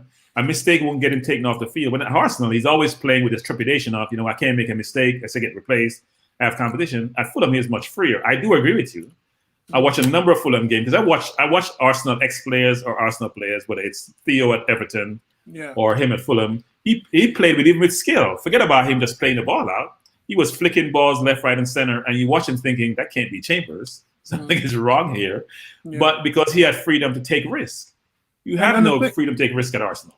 And the thing about Chambers was this season, he was the most, in terms of minutes played, he was the player with the highest statistics of keeping a clean sheet. There was fewer defensive errors and more clean sheets when he played. And think about this way, actually. He played at Newcastle, right? We didn't give up a goal. Then he got benched, which made no sense, right? When David Luiz, they put David in the Socrates as a starting two, but he wasn't making mistakes to deserve going to the bench. If you start and you play well, you should continue in that role. I agree. We didn't do that, actually. So obviously, it probably hurt his confidence also. If you play well, you expect to play the next game, you lose your confidence. And it's a pity he got injured because he was playing really well before he got injured. Bro, he had 3 man of the matches in these last 5 games before that point. And I do the player ratings and keep a record of everything as well. That's why I talked about Guendouzi in the first 8 games when we were in third position after 8 games. And Guendouzi had something like 4 man of the matches in the first. Actually, he had 3 man of the matches in the first 7 games. He was dominant. He was absolutely bossing the midfield.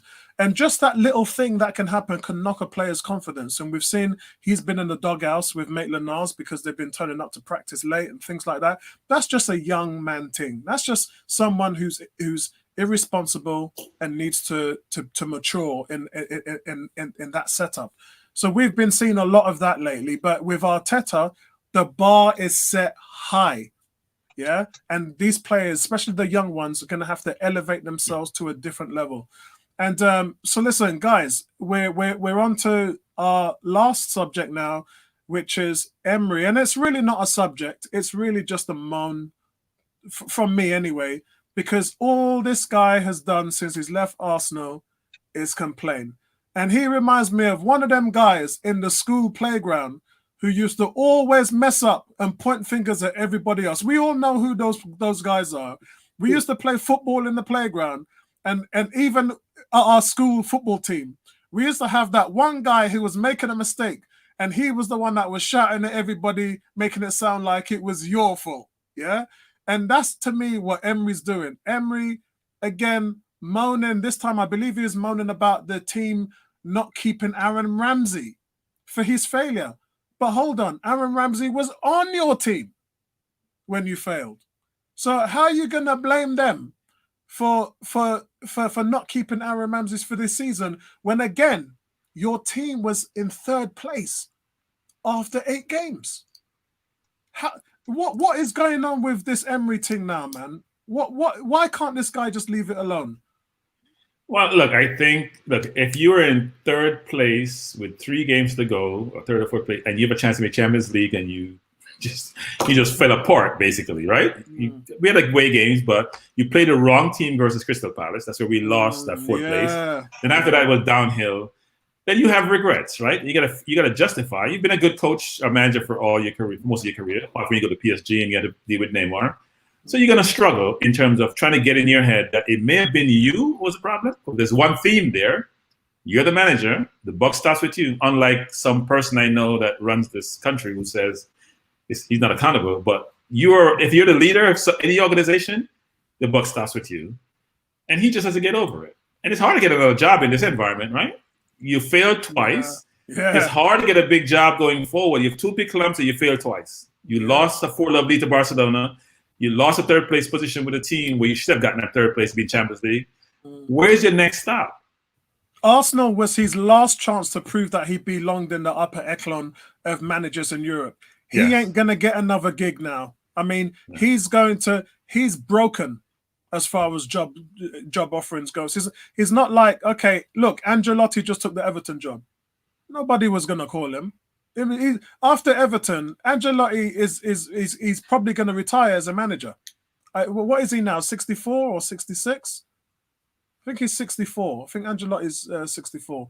But he's finished. Emery, but at least Angela is one of the top of Emery won 3 Europa League. He's never won the Champions League. He's not won this he's not won La Liga.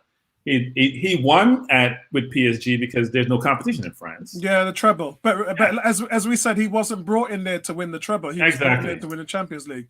Yeah. So Tony, what's going on with your boy Emery, man? Why can't he just accept the fact that he was a failure at Arsenal and his career as a manager at the top level is probably done?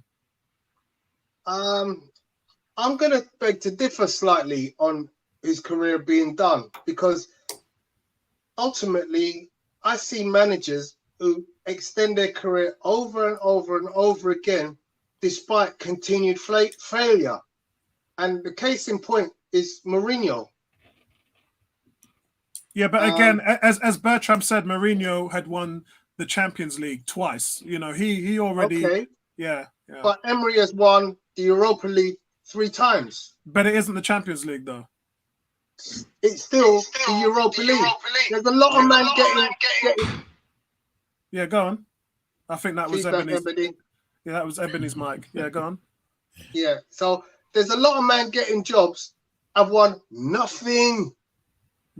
Not a single thing. Not even being in a top 6. And they're getting a big job. Yeah? Frank Lampard has won what as a manager? Yeah, he's got the job at Chelsea. Yeah, he couldn't even get Derby promoted from the first division. Yeah. Good try, but you didn't do the job. You didn't finish it off. You can't compare Gerrard and Lampard. They're the golden boys, right? They're from the golden generation, which failed, by the way. And they're the golden boys, so they're going to get jobs. Yeah. Okay, so this is my point. If people like them can still get jobs, yeah, then a man who's got on his CV 3 Europa Leagues and a Europa League final, why can't I get a job? So, but you know what? It's by the by. I don't really give 2 hoots, because at the end of the day, he's not coming back to be the manager of Arsenal. Yeah. Agreed. You know, I don't really give 2 hoots what he says, how much he complains, because ultimately it's water off a duck's back for me. It's just pure, you know. I think we're seeing a big change, Tony. I think, you know, we talked about Nketiah, Tammy Abrahams, and Marcus Rashford, and look at Solskjaer, Frank Lampard, Mikel Arteta. I think we're seeing a change of the guard at the moment, and I also think it won't be long before Tottenham get rid of Jose Mourinho. That decision, I have no idea why Levy would go to Mourinho. Mourinho's burnt out. His methods seem to be stale. He's controversial continually. He'll work well. He will try to be cautious in terms of how he engages for a few weeks, and then the real Mourinho comes to the surface, and that's what we're seeing. And when he loses, he just loses it. Yeah, turns on the ball, turns on the fans. Do you think his list of clubs that will say, you know what, I'll take a punt on him, is exhausted? I don't think so, because as I said, a lot of managers are dealing in are what Mourinho used to say, specialist in failure. Remember Sam Allardyce? Yeah. What did Sam Allardyce ever win? No, but I like Sam Allardyce. If you're in trouble, go call Sam. He'll get you out of trouble. He'll let you stay in the league. But I'm saying that's not his role, though. His role has always been to keep you up. That's it. It's not attractive football, and it's not necessarily winning. Who's won 3 Europa Leagues over a manager who's won nothing, but will keep you up. But Allardyce has never had the budget or the team to win anything. Actually, let's be fair, right? He's never had the team. What team? True. Which team? Yeah, look, guys, look, we're going to see a plethora of managers who are going to be off the shelf, who are picking up these jobs. We just talked about Ancelotti, didn't we? Mancini. Pellegrini, David Moyes. Yeah, well, I wouldn't put David Moyes in the reign of those guys, because those guys were quite But big in Europe. he's getting jobs. Yeah, He's getting jobs, and he hasn't won anything. Yeah. It's a sad state of So affairs. I mean, the whole thing about your career finishes when you stop winning a trophy is a falsehood. Yeah. No, I don't think it's about winning trophies. I think it's about how he operates. There's a combination of, do I win trophies? Am I successful? And can people stand to be around me after one season? And right now, he's difficult to deal with when he doesn't win, or when he doesn't think he gets the resources to build the team he wants to build. Like, I would love to see Pep managing Arsenal, because we don't have the resources, versus managing Barcelona, managing Bayern, or managing City, where he has unlimited resources and he's dominant in the league. Show me you're a great manager. Jose was a great manager. He won at Inter, for Christ's sake. He won the Champions League with Inter side. He won with Porto. He won with teams that weren't the best teams, and he molded them. But players are different. And I think that would be Pep's kryptonite, because he spent 1.4 billion, which is more than any manager in history. And for Pep to come to Arsenal, and in many ways, Pep is at Arsenal at the moment. You know, Pep light, Pep clone. But he just, for me, I've never rated Pep. I rate him as a manager, but I wouldn't say he's the all-time best or anything, because for me, what? Yeah, we had this conversation before. Here's his conversation, guys, which is Pep went to Bayern, who had dominated the German league. He didn't win the CL. He come close to win the CL. He hasn't come close to win the CL with Man City. He hasn't won anything named CL without Messi. But that shit gets an awful lot easy when you got all the money in the world to spend, my friend. And the best players. Yeah. It gets a lot. Jose had no respect. I agree, Tony. But for me, for some people it might work. Yeah. But for me, it don't work. Yeah, because look, you know, you can put a Mini Cooper against a Ferrari and you'll have two different results. It's just, it's not worth it. It's not, you know, I don't do that, man. For me, Pep, I agree with Bertrand. Pep has to come to Arsenal and get them to win a title, and then I would say he's the best manager of all time. Okay, so I mean, I'm just gonna put it like this: if you had to pick the 20 best managers in world football right now, would Emery be in the top 20? No. No, actually, would he be in the top 30? No, I think he would be in the top 20. I can't say he can't be. He probably would be in the top 20. Yeah, I think he'd be in the top 20 because he, before he came to Arsenal, he was the most decorated manager in the last 5 years in Europe. He won 10 trophies in the last 5 years, which is more than any other manager in Europe before he came to Arsenal. So you've answered your question. He's employable. If he's one of the top 20 or 30 managers in football, there are more than 20 teams that need a manager every year that are competing in the Champions League at the start of the season, so he can get a job. Yeah. I think where he can get a job is going to be important, because it's been well documented that his language barrier and transparency was something which was a massive problem at Arsenal. So unless it's La Liga, I don't see it. He wouldn't get a job in Italy, because Italy just seem to hire Italian ex-players, frankly. The PL probably would hire him again, just given how he left. La Liga, possibly. I don't see him going to Germany because the language barrier is an issue, and he has acclimated well to any environment where he's not speaking Spanish. So I think it'd be difficult for him to get a job outside of La Liga. In La Liga, I would think so. Yeah. All right, guys, listen, we're going to close down the show now. So we're just going to close off with just a coronavirus update. We had a big, long talk about it last week. We haven't really, we've covered social bits today, but as I said, my next YouTube video is going to be about me and my wife just having a bit of fun for you guys to let you know the things that you can do at home, not drive yourself crazy. You know, so we'll be coming up with a few ideas there.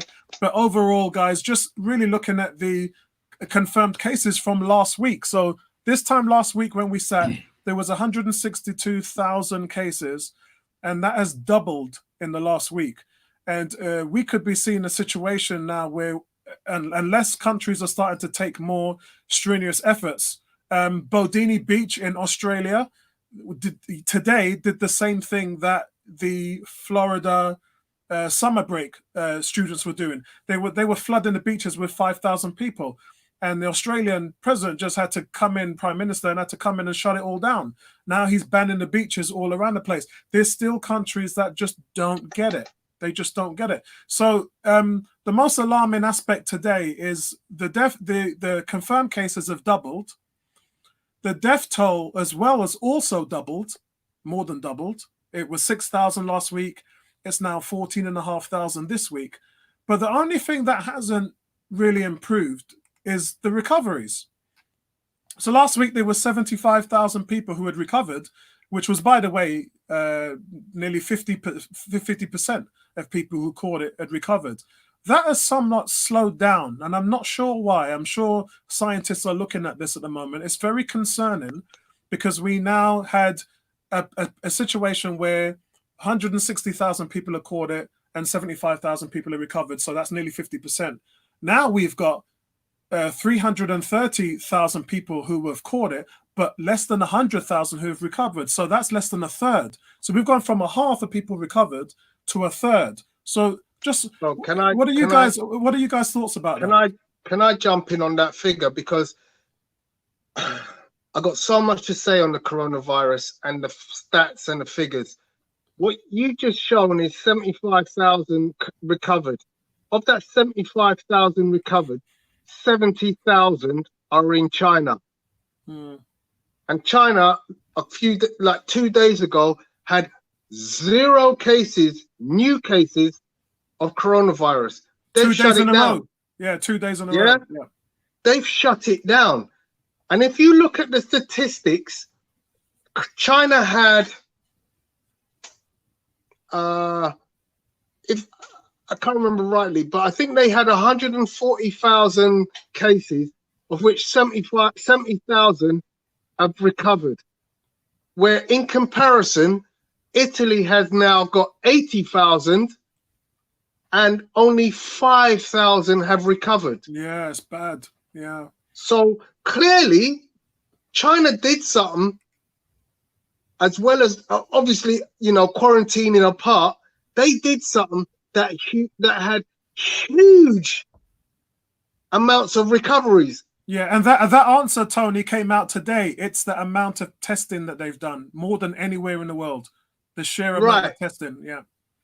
Right. So based on that, it's quite clear that China have got the answer. They got the antidote. Yeah?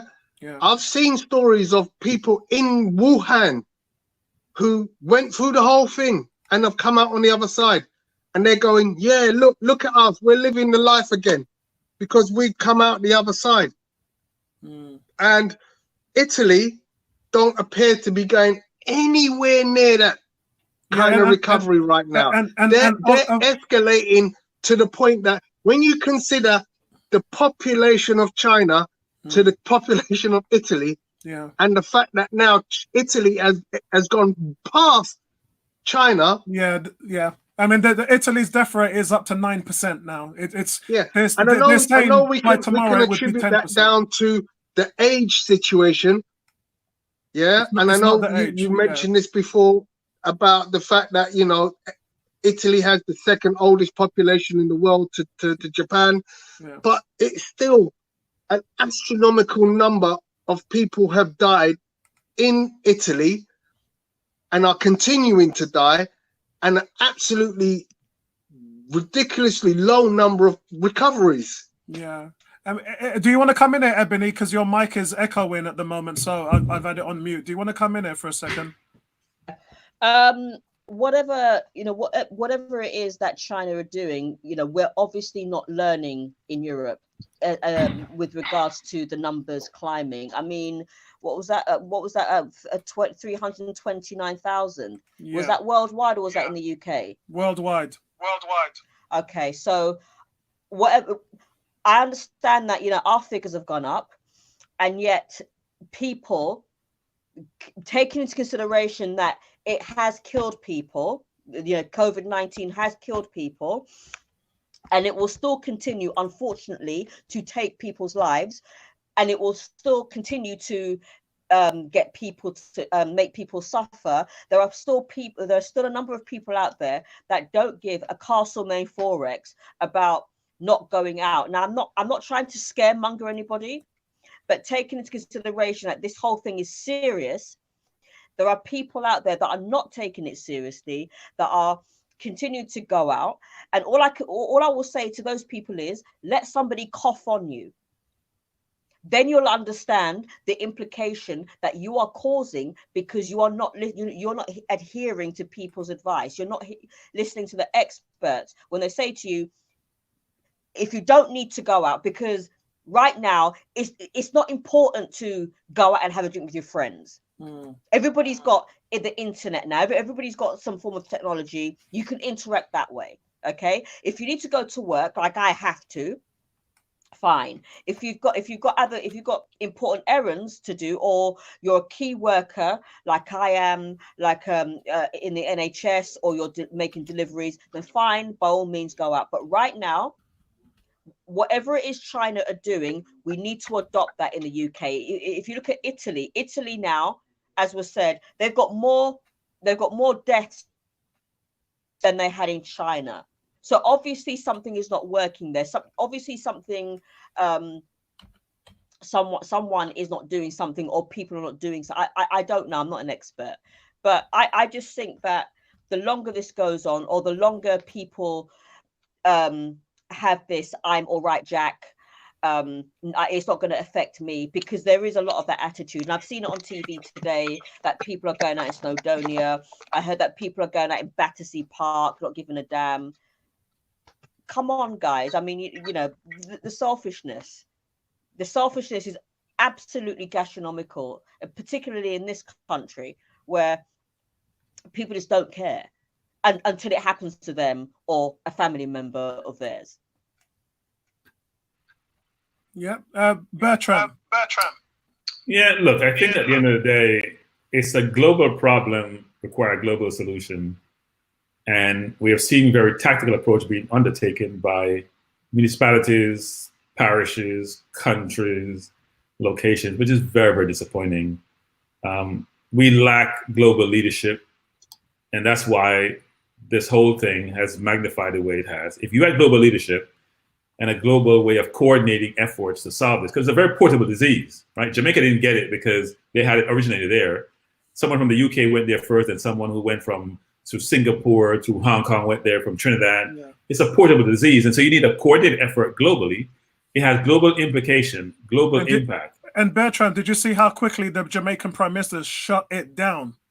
Yeah, well, I communicated when it first came, and I communicated his communication to the nation, and you would think he's the one leading the first world country, because he was very astute, very articulate, very thoughtful about how he engaged the population to say what they were doing, what measures they were taking to try to address this problem. You need a global solution. Now, I don't believe anything I see out of China, and here's the reason why. This disease is very contagious. There is, no matter what you do, there's no way you can tell me you shut down the disease unless you shoot everyone who had it to stop it from happening. How could you shut the disease down to 0 cases? And as I said before, the stats means nothing. And here's the reason why, which is that number could be multiplied by 100, and you still wouldn't know how many people are infected. People are asymptomatic. So you had the senator here who just got tested and was positive. He was asymptomatic. He only got tested because he traveled a lot and wanted to just see his situation. I couldn't get my kids tested because they're saying they have to admit them before they got tested.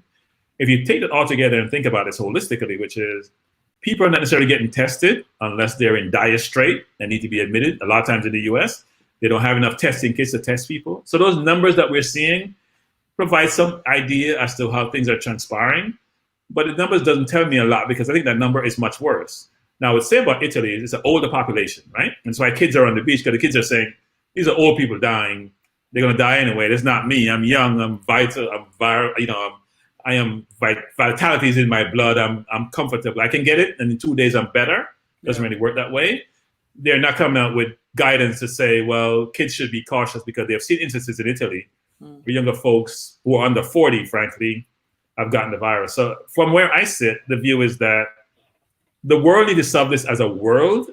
Forget about borders and nationality and the implications. Democracy is not going to solve. In fact, democracy is an hindrance to solving this. If you have a communist society where you can just lock your people down and you can arrest them and put them in prison, and you have cameras everywhere to monitor them, the US don't have the cameras like the UK has in terms of your CCTV. We don't have that.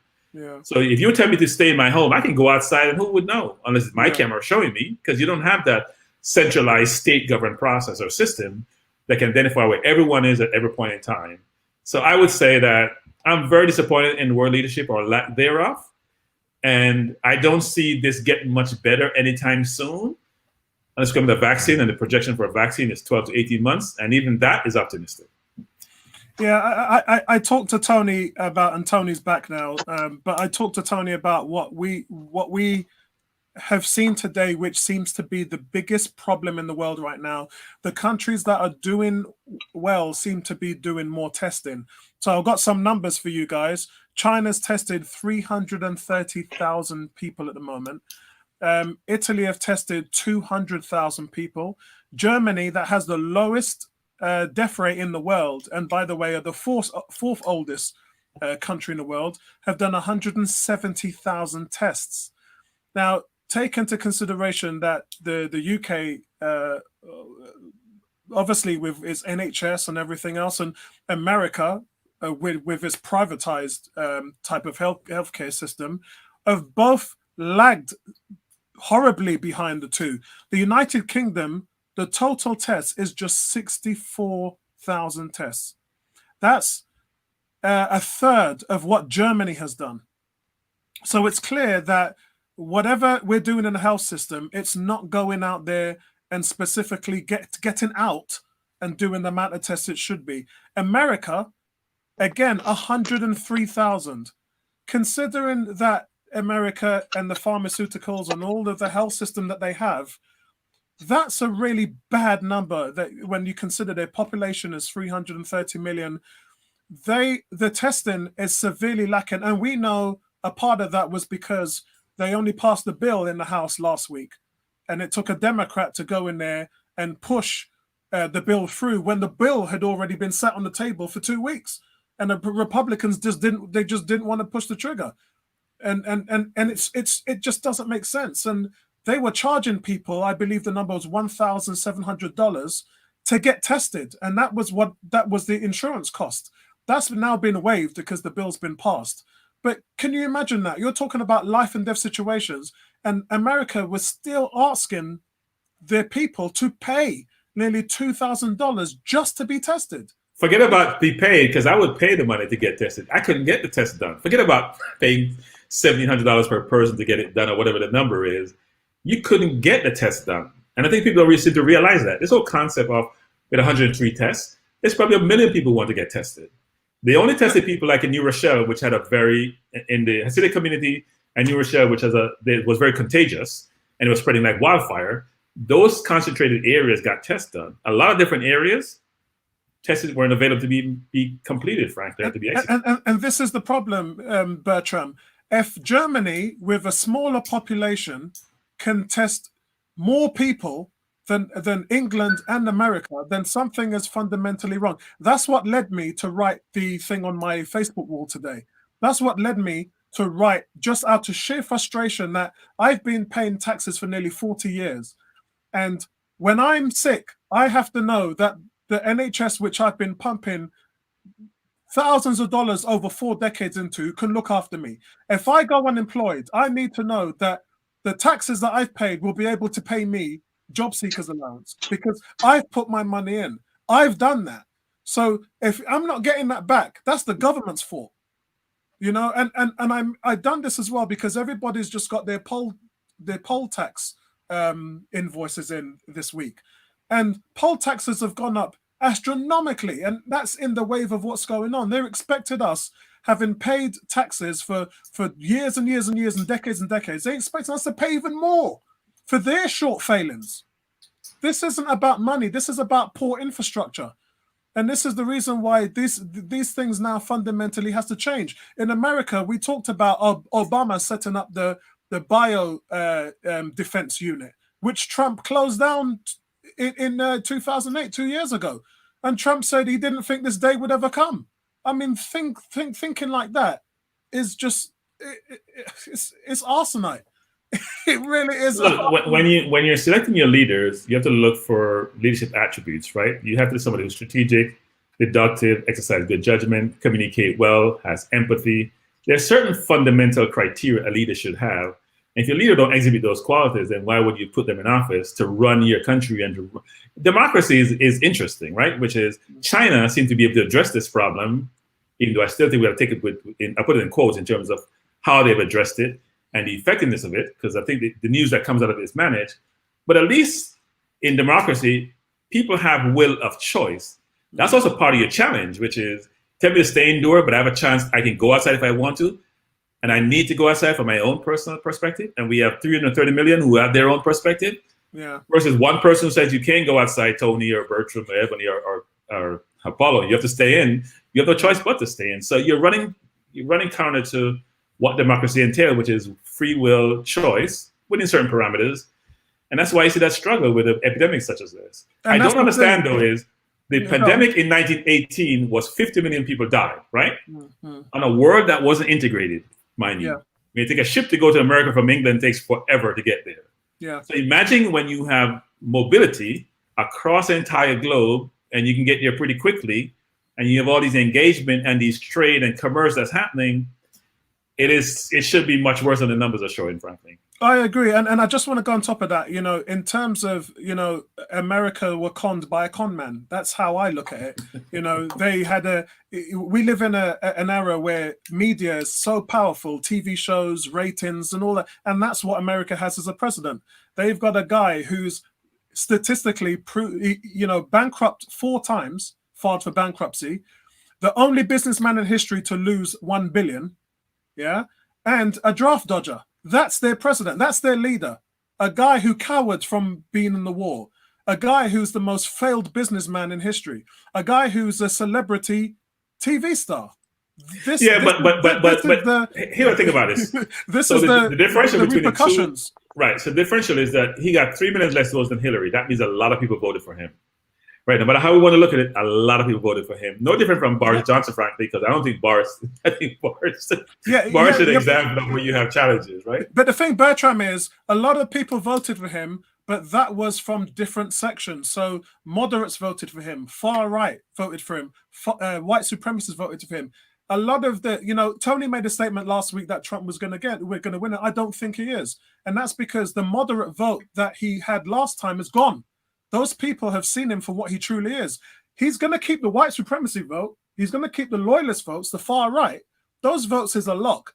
The only thing I say about that is that in the US, it's all about the almighty dollar. I don't think people realize this. The dollar trumps everything. If the economy is booming, you're in power. You'll stay in power. Obama got elected because the economy had tanked. We're in a crisis. People are desperate, and they saw a person come with hope and innate leadership capabilities, which was very obvious. That come across the screen to you, and you can see this person exudes excellence. So why wouldn't I select that person? And they actually didn't like Clinton for the history of her husband and all that. Trump came along with a different message. And I won't go into what the message is, but just to say, has a lot to why you left Europe, frankly, has a lot to do with that. The analogies are very, very similar.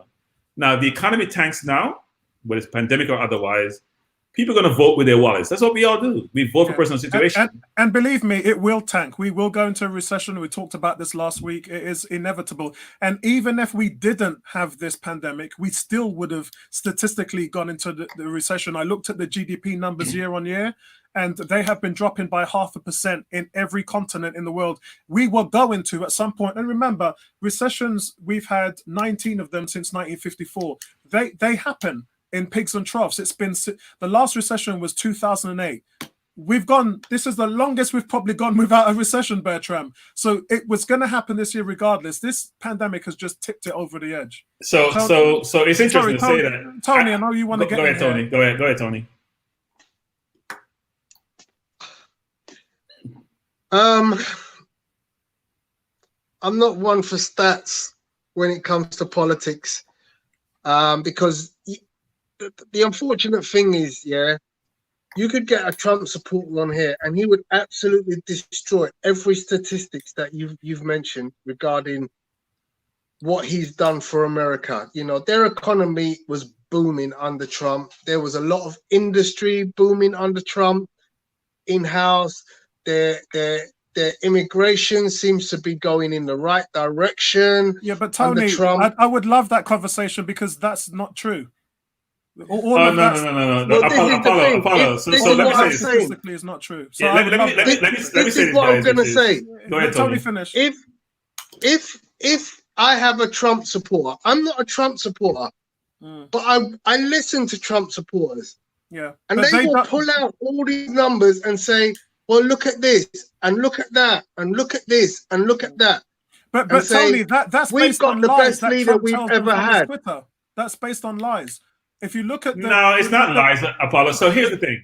The one Obama thing, started it- listen, the one thing that Trump supporters do is they read his Twitter and they don't go and research stuff. So they take what he says for gospel. And you're talking about a guy who's told 17,000 lies since he's been in office.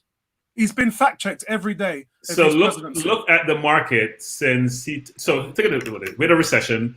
Obama did a great job of bringing the Fed in to help support the economy, to bring use the fiscal and monetary policy to help move the economy forward, which was done and done really well. Trump benefited from that, but you cannot say that under his leadership, given the tax cut that he put in place, that economy didn't necessarily keep on going on an upward trajectory.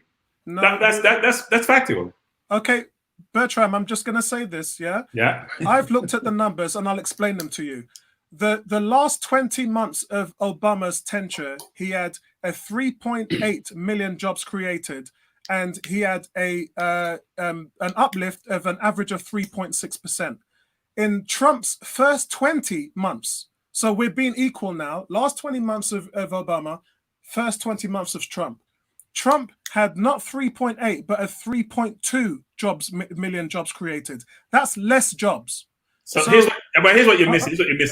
Hold on, I'm not missing anything. Go ahead. I'm going to show you what you're missing. Go ahead. And it wasn't a 3.6 growth, it was 3.1. So what you've got is he stood up there and saying it's booming, it's the best economy. He's been telling people Obama's been making pure mistakes, that he's been trying to clean up after his mess. He hasn't. The truth is that when it comes to the economy, he's riding a wave that started 2 years ago. And he's riding the wave, but the numbers isn't even equal. They're below. The numbers are not even equal. But the fact is the economy is still strong. You got to put it in context, Apollo. So if you're starting from zero, it's easy to get from 0 to 10 than from getting to 10 to 20. Obama got an economy that was in recession. People lost their house, foreclosures, mortgages. They're in the doghouse. So it's easy when you're recovering. And I said this, it would take 10 years to recover. Probably took a bit less than 10 years, given where we started from. Yes, Obama's numbers went through the roof in some ways. And you're right about the numbers, not disputing the numbers, but I'm saying Trump numbers didn't recede. It's not like we went to 3 point whatever. It didn't recede. They kept going in the upward trajectory. We keep adding jobs year after year. You're missing the mark on this one. You're missing the mark. Go ahead. Okay, I said the last 20 months of Obama's tenure. Obama was president and fixed a lot of the issues in his first 3 to 4 years. I'm talking about his last 20 months. That's how you measure it properly. You don't talk about, Obama saved the motor industry. He saved Wall Street. He did so many different things because of the mess that George Bush left the country in. But we're measuring him when the economy was stable. So that's why I'm looking at the last 20 months in comparison to Trump's first 20 months. Trump has done less. That is statistically correct, which is why I said to Tony, if I had a Trump supporter on here and we looked at the numbers, they can't win the argument. All they're basing their facts on is what Trump is tweeting. And Trump lies about everything. But Apollo, look at the numbers. The coronavirus. He thinks the coronavirus was a hoax by the Democrats. And in unemployment under 5%, have major inflation. A country has to be extremely happy. 5% or 4% is deemed to be almost like a zero, right? It's okay to have zero unemployment. Fundamentally, that's how it works. A lot of people are not in the workforce and don't want to work. So fundamentally, you're saying that you almost have no unemployment. And if you're president, you're going to take credit for that. No matter who did what before you, you're going to take credit. We understand that. At the end of the day, though, I would say the economy, given the pandemic, is obviously going to be in recession. As you say, 2 consecutive quarters of negative growth put you in recession. That's what's going to happen. And when that happens, people vote with their wallet. This is the one country where it's about the individual, not the collective. Yeah. And it's about how much money I'm making. Can I put food on the table? Yeah. Do I have enough money to pay my bills? Yeah. And the second point around is which people don't focus on nowadays, always think about what's the root cause for something. Don't think about symptoms. Yeah. What's the root cause? Yeah. What's driving people to make this decision about this person who's very divisive to be their leader? When you figure that out, then you get it. Nothing else matters. Right. So 2 points from me here. The first point is, if you speak to any farmers in America, they will say to you that they have lost massively under Trump. And what tipped the farming industry over the edge was the Chinese-US trade war. Number one. Number two, you're talking about a president who locked down the White House and put out of employment 800,000 government workers because he couldn't admit to what was going on with the deals with Nancy Pelosi and all that was going on. He decided to take that decision to lock the White House down and put nearly 1 million of his government workers without pay. People were living paycheck to paycheck. 62% of Americans live paycheck to paycheck. You know, I'm really strong when it comes to American economy. I know it better than I do the English economy, because I have investments. All my investments is in America. And this guy literally tanked that part of the market. These are the people who you're talking about will vote with their wallets. They're going to go to the polls remembering what Trump did for them. And he's, in terms of killing their business, the farming business, putting the country in an unnecessary trade war with China. And we got to bring this up because they're factual. They're not something which has been made up.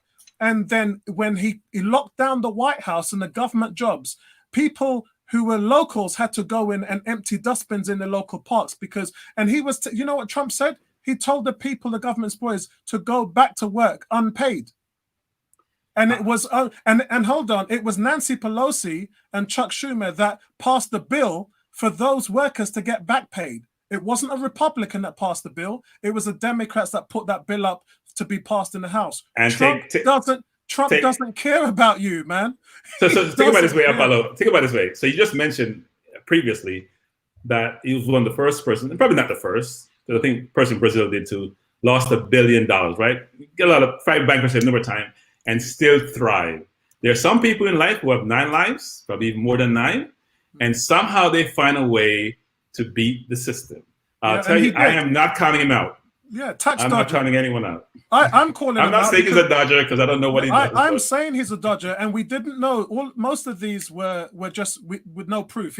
Up to now, he's the only one who's not putting his tax returns up. But no. So I'll tell you this. I'm not gonna say this person's a dodger. The U.S., unlike the U.K., because I've lived in both countries, the U.S. you have more creative ways, given all the laws you have around tax, of managing your tax. It may be that he's a dodger. It may be that his investments that he has and how they work, he doesn't pay as much tax as the person on the street. Doesn't mean you're dodging. The difference between evading tax and avoiding tax. He may be avoiding it legally, not evading, as most people do, get sent to jail for tax avoidance. But at the end of the day, what happens is, if you look at someone's tax return, they make $1 million and they pay pay $10,000 in tax. You're going to say that's ridiculous, but you can have situations where that does occur. I totally agree with you, but then again, I don't think he's dodging. Actually, I think he's avoiding, and it would look good appearance-wise. I don't think he's dodging. And again, I'm only talking about factual things. So everything I say to you, you can check out. And to be honest with you, you're quite knowledgeable. Everything I'm saying to you, probably already know yourself. The report for the tax was done from Deutsche Bank in Switzerland. Those were the people that came up with the figures that we had that went between 1985 and 1995. Those were what was released. Now there's a difference between here's another thing people don't understand. I could file a tax return with legitimate information. I could give my banker a tax return, which is made up to get a loan. Yeah. So I don't necessarily think he dodges the IRS in terms of filing his tax. I think he probably managed it really well. For example, you have real estate investment in the US. Even in the UK. In the UK, you can take depreciation expense. You can take the expense you pay out on your property. That's deducted from a tax standpoint. That reduces your taxes significantly. Okay, so here's the con man aspect. Yeah, I called him a con man, and I'm going to tell you why. Because when you are somebody who has managed your books, as you just said, and there's ways of managing it, there's ways of it, yeah. If you've got nothing to hide, show your books. Yeah. Why would you? Hold on, I've got to finish. I haven't been able to finish my last 2 points. Right? I haven't been able to finish my last 2 points. This is evident as well with the impeachment court case, where you can't have a court case without witnesses. And what did he do? He blocked all the witnesses from the Republicans to come forward and talk. Now, again, I'm saying if you've got nothing to hide, then show your hand. The fact that you have not showed your hand and you're hiding things shows what a criminal that you are, because only criminals do that. That's the difference between a utopian view of life. I got nothing else to say. Then. No, but I'm telling you, Apollo, I'm telling you, else to say. There's a utopian view of life about how things should work, and there's the legal view of life about what I can do strategically to make sure it's in my best interest about how something should work. I'm not taking anyone's side here. I'm just telling you that sometimes, I'll give you an example. Companies have settled cases even when they're right. You know why? The reputational risk is so significant. Why would I want my business to be on the street? I got to bring up everything I do versus pay you off and go about my business. I cut my losses without going through the rigmarole of one, reputational risk, which may affect my business. And then at the end of the day, I may still have to pay you. So I could be right. I could be 100% right, and I still pay you to go away because I don't want the reputational risk. But Bertram, you're missing the mark. We're talking about factual, episodic, things that have happened, not could be or maybe. We're talking about things that has happened, and what's happened is, and what's happened is, this guy had the impeachment case where Republicans were going and talking. We're talking about Vindman. We're talking about Taylor. These people had exposed him, and two things happened. He didn't allow any more witnesses to go up on the board because they would have exposed him even further. Secondly, the people like Vindman who worked for his cabinet, as soon as the impeachment was over, what did he do? He sacked them. This is, how can you say that someone who's covering up his own actions, it doesn't sniff? I don't understand it. It doesn't. It doesn't. You missed my point. It doesn't. So Tony's right. If you're innocent, show your hand. Yeah. How can you have a court case without witnesses? Nobody has that. Imagine that. So I think it's a different case without witnesses. We could go on this for weeks. Yes, Tony's right. Tony's right. We could talk about this forever, and we probably end up on a different side of the fence, which is I believe, living in this system, that people are going to do what's in their best interest. If I have to show my hand, I'm not showing my hand. There's a utopian view, which is if you think you're free and you're innocent, show me everything. And my question to me, I should show you all my business. I could have skeletons in my closet. I'm not going to show you all my business unless I have to. If I have to, yes. If I don't have to, I'm not doing so. Yeah, I mean, my closing argument is you're talking about a guy who said Russia search for Hillary Clinton emails, China go in and invent. You're talking about a guy who's actually telling people to break the law and committing treason in front of cameras. And this is a guy who is a liar. This is a guy who they have a cyber. Is a liar. And he still has supporters. All right, we're not talking about Bill Clinton at the moment, guys. We're talking about Trump. We're talking about what's happening now. But I'm saying he still has supporters. Always remember that. Russia was unveiled to have tampered in the elections, and they had a bill to pass to go through to open up a cybercrime unit. And what's his name? The Grim Reaper? What do they call the Grim Reaper? What's his name again? The guy who passes the bills in the House. Oh, Mitch McConnell. Yeah. Mitch McConnell refused to pass this bill to open up a cyber section to stop tampering from the Russians. All these things are pointing to the fact that they want the Russians to interfere. Why? Because it gives them an edge in winning the next election. So Apollo didn't hear a word I said. Apollo didn't hear a word I said. Yeah. This is about the individual. I'm a politician. I want to get reelected. I don't care how I get reelected. I don't care who the person is. I don't care what his morality is. He's morally bankrupt. Yeah. I don't care. So long as the I in we get elected, I don't care how we get there. If I believe that this person is not fit to be in the role, they're supporting me, they also became fit. Yeah. So I'm justifying what he's doing, and I'm not justifying. Yeah. And I hear that. I hear that. But it's about. You know what? I am getting elected. I am Apollo. I'm getting elected to be. I'm going to head the Senate. My history may be tainted. My legacy is going to be tainted. But for the now, I am in a great position. And here's the most important thing. I am populating the system with all my judges. The most important thing about any of this. Forget about what's today. Brett Kavanaugh, we could list them off the names. Can I just interject and say, listen, at the end of the day, America's is subject to a pandemic of cognitive dissonance. Yeah, it has no, seriously, America suffers a pandemic of cognitive dissonance. If you don't know what it means, go research it in the audience. But basically, they cannot hear a lie and believe it to be true, or believe it to be a lie.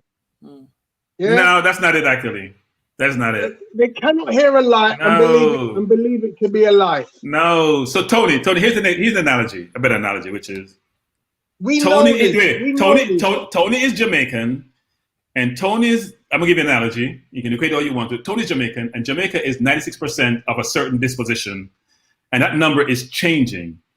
And no matter else what happened, we gotta prevent that number from getting to 96 to 95 to 90 to 85 to 80. We gotta stop that.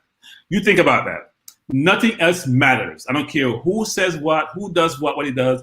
So long as I keep my number the way I want it, I don't care about anything else. Even my wallet may not matter as much. Always remember that. Nothing else matters. He lies, he cheats, he steals. I'm not saying he does. I'm saying if he does, I don't care. He's satisfied my interest. People don't seem to get that thing, which is forget about all the stuff. That's the cognitive dissonance. Yeah, forget about rationality. No, forget about rationality. Yeah. Forget about that's the morality. Cognitive dissonance. I don't care what you say, that is a lie. So long as I hear the words that say, I'm going to be all right, Jack, I'm going to live with that. And that is a sad state of affairs when you've got somebody who lies, cheats, racist, a bigot, cheated on his wife when she was pregnant with a porn star, all these different things. It doesn't matter. And you're going to the polls, like you two were saying. I'm agreeing with you. Tony, don't nod your head. I'm agreeing with you. And you're going to the polls and you're ticking this box for this guy who, oh, wow. Yeah. Look, I'm not going to knock anyone for them selecting who they want to represent them, right? We all have choices. Guys. Someone could say the Democrats are not who they want to support. We all have our choices, right? Whether it's Boris, whether it's Putin in Russia, and why people would support. People have their reasons for supporting who they support. I'm just saying, if we're going to take what we think human beings to be, you're fair, you're objective, you treat people like you want to be treated, then people need to think about that moral. Don't be morally bankrupt. Do the right thing, and then you make a right decision. Otherwise, we're going to be where we are. It's not a good place. Yeah, true. Let me bring Ebony in because I've had to close her mic because of the feedback and she hasn't been able to add anything yet. Ebony, what's your thoughts? Uh-oh. Did she freeze? Ebony, what's your thoughts? I tried to undo her mic. Yeah, I think she's frozen. Okay, all right. Guys, that's kind of it then. Is there anything you guys needed to add? Any closing arguments? Yeah, go ahead, Tony. Wash your hands. Keep your distance. Stay at home. I would say to people, enjoy your time. Follow the rules. Follow the rules. Can. Yeah, follow the rules. Don't be an individual who just want to do what he or she wants to do. Follow what the guidance you're receiving. Follow the experts in terms of how you should behave. Do not put others at risk. You may be thinking you're only putting yourself at risk. You're putting other people at risk. Don't do that. Be fair in terms of how you integrate, how you engage, how you associate with people. Don't go out into the community where you don't know what your situation is. Stay home, like we're saying in New York or in London, and try to follow the rules. And hopefully we get through this. I'm optimistic that we will. Timeline, I don't know. Yeah, me too. We're in it for the long haul. Question everything. If you don't think something sounds right, go do your research because this is important. A lot of people put out a lot of information. Yeah, if you follow me on Instagram, you'll see I've put a lot of information out. But what I do is I do my due diligence not to just put inflammatory information out into the ether. Yeah, a lot of people are doing that. Yeah. And it's important. People who've got anxiety and all kinds of things. It doesn't help. Yeah. Ebony, you want to give some closing arguments here? Look, I've heard a great deal about Trump, and and it's quite interesting to hear, what we already know about Trump. The man is a crook, just like Putin, just like Boris. They're all crooks at the end of the day. With regards to the whole coronavirus thing, it is vital that people have the right information rather than just running off with lies and propaganda. Agreed. And there is a lot of there are a lot of lies and a lot of propaganda out there, and people are confused with regards to, you know, where it started, and the fact that, you know, Donald Trump called it a Chinese disease, which is bang out of order as far as I'm concerned. And then you use the term Kung flu, which is, if that's not racist, if either of those two are not racist, then I don't know what it is. What the thing to remember is that the whole COVID-19 is a human disease, regardless of where it started. It is a human disease, so that's what people need to understand. But yeah, thanks guys for giving me a very, very, very interesting Donald Trump. We knew he was a crook, but there's lots of things that people need to know about Donald Trump, and bearing in mind that we're going into a Brexit period, and I don't want this to be taken the wrong way. I think this whole COVID-19 thing is a distraction. And as much as I don't enjoy hearing people becoming ill or dying from it, and more deaths are being recorded, I don't enjoy any of that. But I just think that what needs to be remembered is that other things are going on behind the scenes that we don't know about. So while this is a distraction for most people, I'm keeping one eye on what else is happening out there. And I'm very, very aware that things do happen behind the scenes. And when something becomes a national or an international distraction, like COVID-19, other things in various countries are going on. So bear that in mind. Thanks for that, Ebony. And as I said, run over to my Facebook wall, Ebony, and have a look at the thing that I wrote today. You'll find that very interesting, because there's so much going on now. And as I said, reading between the lines, we were heading into a recession this year anyway. And the amount of money that the US and the UK spend on military is astonishing, considering their health is being broken down to pieces right now. Hospitals are being overwhelmed. People can't find masks. It's disgusting, the fact that some countries are dealing with it well and some countries are not dealing with it so well. And I guess they're going to learn a lesson. And I did state that the world would be different after this. We will come out of it, as Bertram said, because as humans, that's what we do. We have the ability to survive and grow. And there's going to be some harsh lessons learned in terms of where the money is going.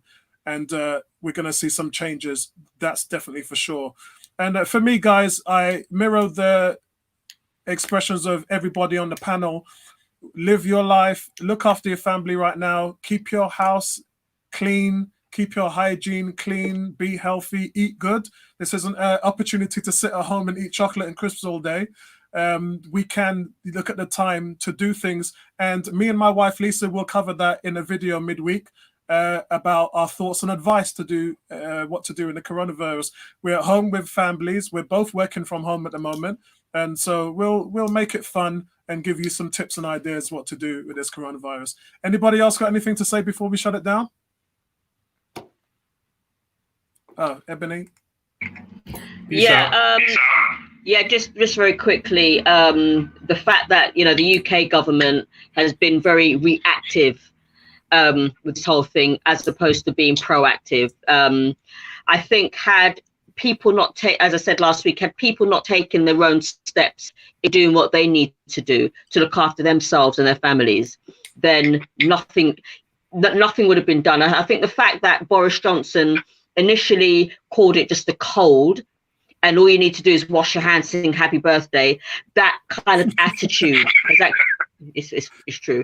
That kind of attitude is actually spilled on into most people, into a lot of people, with regards to you know, being out and about and not taking not having any care in the world about what's going on. So and suddenly now, you know, the money that they found to bail out people who are in a financial precarious position, suddenly this money's found, but then money hasn't been there for the NHS, and the NHS is struggling right now, and that's primarily because this government and previous governments have stripped the NHS to its bare minimum.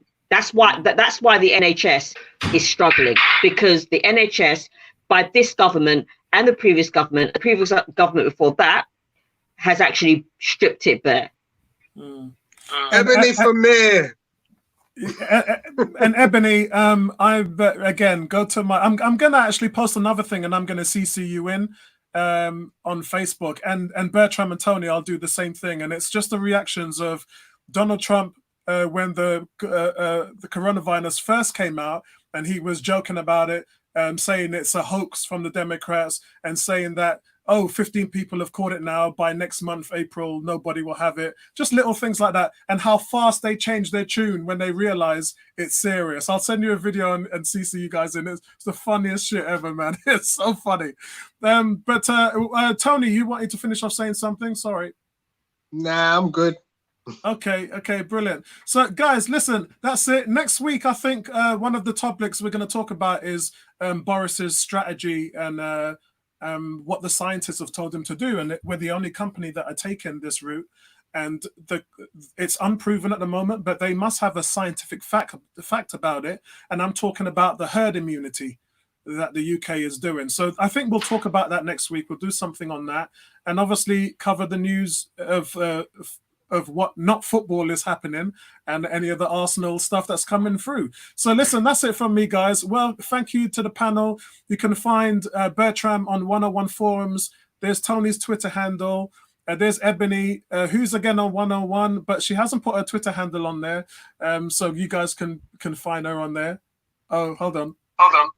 So yeah, I'm on Facebook. So, you know, I mean, lots of people just, I've put a lot of stuff out there on Facebook with regards to the whole situation. People agree or disagree, but then also what I like to do is put stuff that's also factual and not just propaganda with regards to what I see this government's doing. Yeah, and that's good. And guys, you know, I've been running 101 and forums for actually 8 years now, and we always get into this thing about opinions, and all opinions for me are subjective. As you guys know, you're a movie critic. I write reviews, TV shows, movies, and it doesn't matter what I think. What is the most important thing is what you guys think. And all opinions are subjective. What I might like, you might not, you know, might dislike. What you guys might love or like, I might not have enjoyed. And that's the beauty of having a forum and an open voice, is that we're all able to hear our opinions and why. Not trying to persuade everybody to think the same way that we do. That's where you get a lot of conflict in forums, and we don't have that in 101. Actually, a lot of the 101 is fair game, and it's good banter. And we respect each other's opinions and views, and that's what it's all about, guys. So listen, thank you, everybody. Wrapping up episode 13, and we'll see you guys next week. And look out for the podcast in the week. Peace out, guys. Right back at you. Nice one.